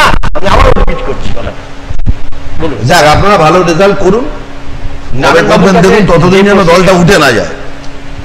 যে এবারের ভোটের আগে আমফান দুর্নীতি, আবাস যোজনার সঙ্গে বিভিন্ন তৃণমূলের নিচু তলার যে সমস্ত নেতা তাদের জড়িত থাকার ঘটনা, এইসব আসার ফলে তৃণমূল অনেকটা অস্বস্তিতে ছিল। যদি এবার আবার তৃণমূল ক্ষমতায় ফেরে, সংগঠনকে মজবুত করার লক্ষ্য নিয়ে আমি খোলাখুলি দেখুন বলছি, এটা আমরা দলের পক্ষ থেকে বলেছি যে 0.001% লোক আমফানে তারা দুর্নীতির সাথে যুক্ত ছিল। সবাই যে ভালো তা নয়, আমি ওনাদের মতো বলবো না। সারা বছর ধরে মুকুল রায় চোর, শুভেন্দু অধিকারী চোর, রাজীব ব্যানার্জি চোর, শঙ্কুদেব পান্ডা চোর, আর বিজেপির পতাকা ধরলেই তারা সাধু সাধু সাধু, আমি এরকম বলবো না। সুতরাং আমাদের মধ্যে ছিল, আমরা দলের পক্ষ থেকে আমাদের জেলায় 82 জনকে আমরা শোকজ করেছি, আমরা 13 জনকে আমাদের জেলা কমিটি বসে আমরা তাড়িয়ে দিয়েছি, 6 বছরের জন্য বহিষ্কার করেছি, দলগতভাবে আমরা ব্যবস্থা নিয়েছি। পুলিশও বেশ কতগুলো, আমি সংখ্যাটা বলতে পারলাম না, পুলিশও এফআইআর লজ করেছে, মাননীয় মুখ্যমন্ত্রী এটা নির্দেশ দিয়েছেন, প্রধান বরখাস্ত হয়েছে মমতা বন্দ্যোপাধ্যায়ের নির্দেশে। আমরাও কিন্তু এই ধরনের দুর্নীতি এবং স্বজন পোষণকে দলের পক্ষ থেকে আমরা রেয়াত করি না, এবং এটা একটা চ্যাপ্টার গেছে। কিন্তু তবুও পশ্চিমবাংলার মানুষ ভেবেছেন যে বাংলাকে মমতা বন্দ্যোপাধ্যায় যে দরদ দিয়ে দেখেছেন, বিনা পয়সায় চাল থেকে শুরু করে, বিনা পয়সায় স্বাস্থ্যসাথী থেকে শুরু করে, each and everything, Kanyashree, Sabujshree, Swasthyasathi সবকিছু মিলিয়ে মমতা বন্দ্যোপাধ্যায়কে যেভাবে দেখেছেন, বাংলার মানুষের কাছে আর কোনো অপশন নেই। মমতা ব্যানার্জির বিকল্প মমতা ব্যানার্জি, মমতা বন্দ্যোপাধ্যায়ের বিকল্প মমতা ব্যানার্জি, সেই জন্য আবার জোড়া ফুলে মানুষ ভোট দিয়েছে। তাপস বাবুর কাছে আসবো আমরা। কিছুদিন আগে যারা দেখেছে যে সমস্ত নেতাদের বিরুদ্ধে বিজেপি মুভমেন্ট করেছে, তারা এখন বিজেপির দলের অন্তর্ভুক্ত, তাদের বিরুদ্ধেই আপনারা একদিন মুভমেন্ট করেছেন, এখন তাদেরকে নিয়েই নতুন ভাবে সোনার বাংলা গড়ার স্বপ্ন দেখছেন। তা আদৌ সেই সমস্ত যদি তারা দুর্নীতিবাজ হয়ে থাকে, তাদেরকে নিয়ে বিজেপি দুর্নীতি মুক্ত সরকার গঠন করতে কি সক্ষম হবে? দেখুন, আমি এই প্রসঙ্গে আপনাকে একটা কথা বলি, সেটা হচ্ছে রাজনীতি একটা সম্ভাবনার বিষয়, এটা সবাই বলে, যার জন্য আমরা আজকে বাম কংগ্রেসের জোট দেখতে পাচ্ছি। আমি তো আমার ছাত্র অবস্থায় কোনোদিনও স্বপ্নেও ভাবিনি, আমি ছাত্র অবস্থায় এসএফআই এর হয়ে লড়াই করেছি, আমি বলছি তো, লুকানোর কিছু নেই, কিন্তু স্বপ্নেও ভাবিনি যে এই দিনটা আমায় দেখতে হবে যে বাম কংগ্রেসের জোট।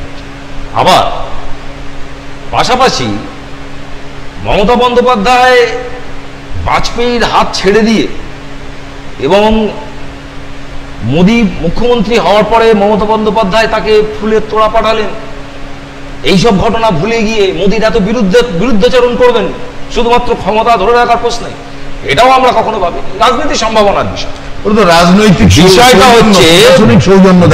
হচ্ছে যেটা, সেটা হচ্ছে যে কোনো মানুষ একটা সিস্টেমের মধ্যে যখন থাকে, সেই সিস্টেমের মধ্যে থেকে তাকে কিছু কাজ করতে হয়, কিন্তু সে যদি সেই সিস্টেমের বাইরে বেরিয়ে এসে সেই সিস্টেমটাই ভাঙতে চায়, তাকে সাথ দেওয়া উচিত, তাকে সুযোগ দেওয়া উচিত। আমরা মনে করি যেমন ভাইজানকে বামপন্থীরা রাজনীতির আঙিনায় জায়গা করে দেওয়ার জন্য চিন্তা ভাবনা করেছে। কিন্তু যদি এক মিনিট শেষ করতে দিন। কিন্তু আমার যেটা বক্তব্য সেটা হচ্ছে যে বিনয় মিশ্র তৃণমূল কংগ্রেসের রাজ্যের 7 নম্বর সম্ভবত জেনারেল সেক্রেটারি, তাকে মাননীয়া বলছেন আমি চিনি না, অথচ আমরা দেখেছি ছবিতে মাননীয়ার পিছনে দাঁড়িয়েছে। বিনয় মিশ্রকে কি বহিষ্কার করা হয়েছে? তাকে তো খুঁজে পাওয়া যাচ্ছে না। উনি বললেন অনেক বহিষ্কার টহিষ্কার গল্প, কম্বলের লোম বাছার মতন অবস্থা হবে, কম্বলের লোম বাছার মতন অবস্থা হবে। সেটা নারায়ণবাবুও জানেন, আমরাও জানি, আমজনতাই জানে যে তৃণমূল কংগ্রেসের ক্ষমতাটা কাদের হাতে চলে গিয়েছে। আমার নারায়ণবাবুর বিরুদ্ধে আমার কোনো অভিযোগ নেই, তার কারণ আমরা জানি ওনার একটা কোশ্চেন ছিল, আমরা জানি যে উনি প্রথম থেকে তৃণমূল কংগ্রেস।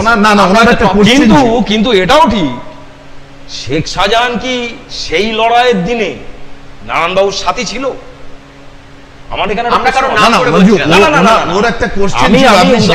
আমি বললাম, কিন্তু সন্দেশখালীর অবিসংবাদিত নেতাকে তাকে বার করতে পারবেন? আপনি সন্দেশখালীতে আটকে আছেন কিনা, আরেকটু এগিয়ে আসুন, আরেকটু কাছের দিকে আসুন। আমি কারোর নাম করছি না, আমি বলছি যে সমস্ত আরেকটু কাছের দিকে আসুন। দুর্নীতিপরায়ণ ব্যক্তিদের বিরুদ্ধে বিজেপির অভিযোগ ছিল, সেই সমস্ত দুর্নীতিগ্রস্ত নেতারা তাদেরকে নিয়ে দুর্নীতি মুক্ত আইনের পথে চলবে এমন নয় যে বিজেপিতে তারা এসছেন বলে তাদের জন্য আলাদা কোনো আইন হবে, এরকম কোনো বিষয়ই নেই। না, এই তো বেঙ্গালু লক্ষণের বিরুদ্ধে অভিযোগ ছিল 1 লাখ টাকা নাকি ঘুষ নিয়েছিল, তাকে পার্টি সরিয়ে দিয়েছিল, তিনি সভাপতি ছিল। 14 সালে ভোটের আগে তদন্ত শুরু হয়েছে চিটফান্ড নিয়ে, এখনো তদন্ত চলে যাচ্ছে। ভোট আসলেই আপনারা একে একে ডাকেন তৃণমূলের, আর অন্য তার ভোট চলে গেলে এই বিষয়টা হচ্ছে, যদি আমি বলি যে বোফোর্সের তদন্ত কি এখনো শেষ হলো, ব্যাপারটা যে এগুলো একটা লং প্রসেস, এরকম একদিনে হবে না। তো স্লোগান দিয়েছিল পার্টি উইথ দ্য ডিফারেন্স, এরকম একদিনে হবে না। তবে আমি বলছি না, আপনারা শুধু আমার একটা কথা, যদি আইনত প্রমাণিত হয় যারা বিজেপিতে এসেছে তারা অবশ্যই তারা শাস্তি পাবে। একটা কথা, তৃণমূলকে বাঁচাচ্ছেন বিজেপি, মুকুল রায় চোর, শুভেন্দু অধিকারী চোর, রাজীব ব্যানার্জি চোর, শঙ্কুদেব পান্ডা চোর, শোভন চোর, তাহলে এরা তৃণমূলে গেলে সত্যি হয়ে গেল। প্রথম কথা আমি বলি, শুভেন্দু অধিকারী চোর বিজেপি বলিনি, শুভেন্দু অধিকারীর বিরুদ্ধে বিজেপির অন্য ছিল, অন্য এজেন্ডা ছিল। সেটা কি এজেন্ডা? সেটা হচ্ছে যে দখলের রাজনীতি করেন, অধিকারী ফ্যামিলি দখলের রাজনীতি করে, সেই সময় তৃণমূলের হয়ে তৃণমূলের সুপ্রিমোকে খুশি রাখার জন্য করতে হয়েছে তাকে। রাজীব ব্যানার্জি চোর আমরা কখনো বলি না, এটা বলেন, এটা বলেন। রাজীব ব্যানার্জিকে ইরিগেশন থেকে কেন সরিয়ে দেওয়া হয়েছিল আপনার বেশি দূরে যাওয়ার দরকার নেই। ভাগ মুকুল ভাগ, হ্যাঁ আমি বলছি তো, যদি মুকুল রায়, তদন্ত চলছে, যদি মুকুল রায় দোষী সাব্যস্ত হন আইনের দ্বারা, অবশ্যই তার শাস্তি হবে। কারণ বিজেপি তো ওয়াশিং মেশিন নয়, বিজেপি এটা রাজনৈতিক। না, ওয়াশিং মেশিন করে ফেলেছেন তো আপনি। বিজেপি রাজনৈতিক দল, আপনার এই কথাটাই আপনাকে ফেরত দিই, রাজনৈতিক দল এবং ভারতবর্ষে এই কথাটাই আপনাকে ফেরত দিই, বিজেপি রাজনৈতিক দল এবং ভারতীয় পরম্পরায় বিশ্বাসী, এই কথাটাই ফেরত দিই আপনাকে, আপনাকে এই কথাটাই ফেরত দিই। গ্রহণ করছেন যে আপনারা ওয়াশিং মেশিন, আমরা বলছি না তো আমরা ওয়াশিং মেশিন নয়, বলা হচ্ছে আমাদের ওয়াশিং মেশিন। আমি এই কথাটাই আপনাকে ফেরত দিই। মুকুল রায় বলছে তদন্ত চলছে, মুকুল রায় যদি দোষী প্রমাণিত হয় তারা তাড়িয়ে দেবেন। আমি এই কথাটাই বলছি, বিনয় মিশ্রর ক্ষেত্রে তৃণমূলের এই একই স্ট্যান্ড।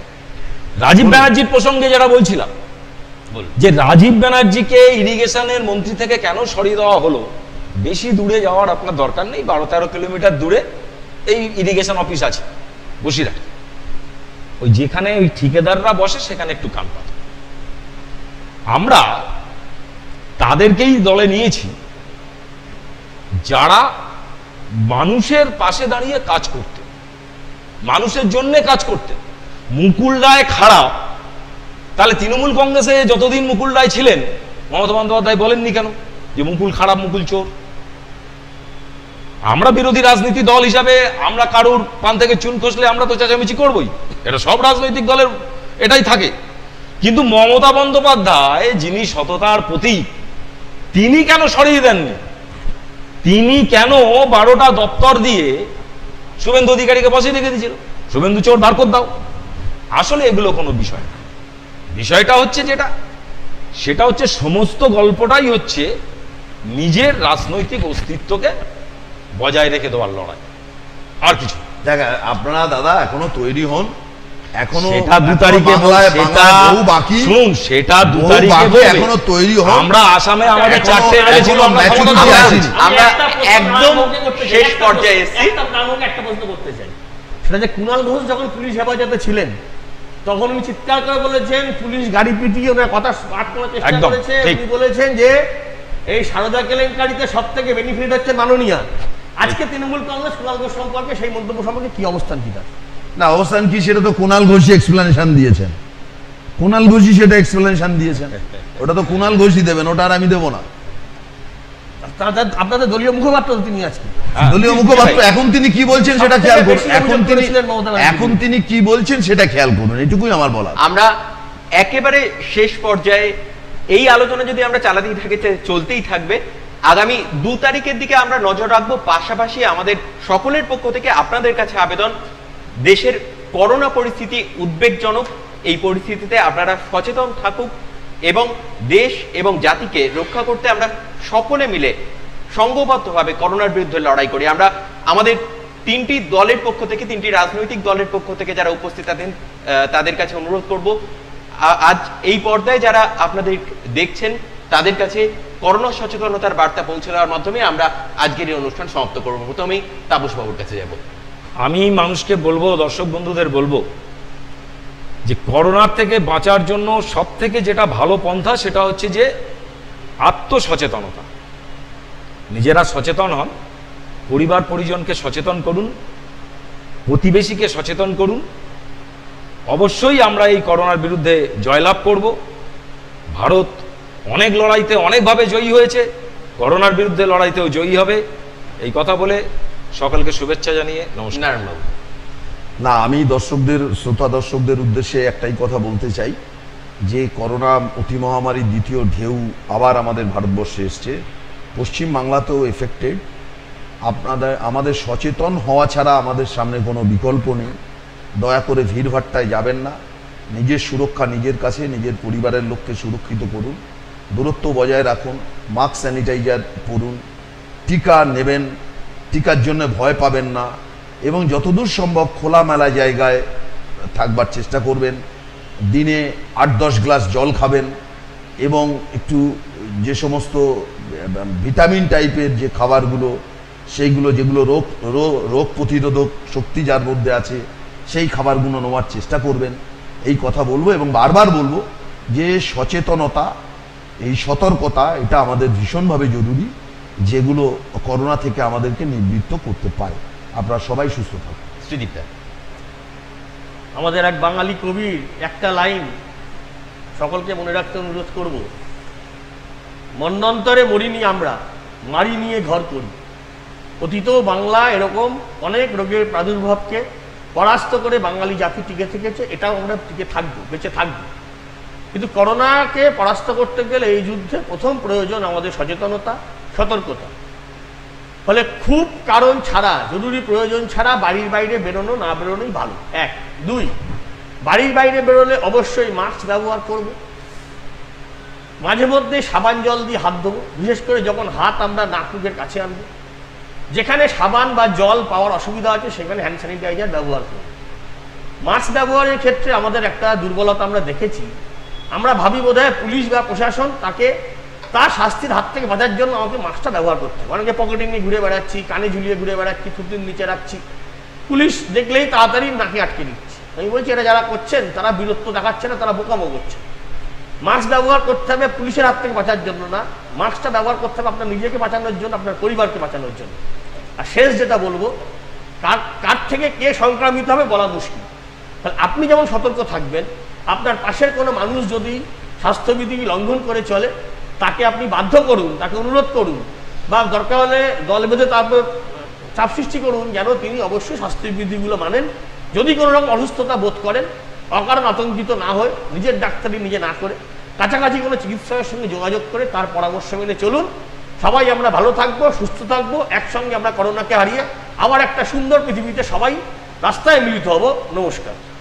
এই সঙ্গে সঙ্গেই আমরা শেষ করলাম আমাদের আজকের এপিসোড 21 সম্মুখ সমরে। এতক্ষণ আপনারা দেখছিলেন P4 বাংলা টিভি। সুস্থ থাকুন, করোনাকে জয় করার জন্য মাস্ক পরুন, স্যানিটাইজার ব্যবহার করুন, সামাজিক দূরত্ব বিধি মেনে চলুন। P4 বাংলা টিভি সবার জন্য।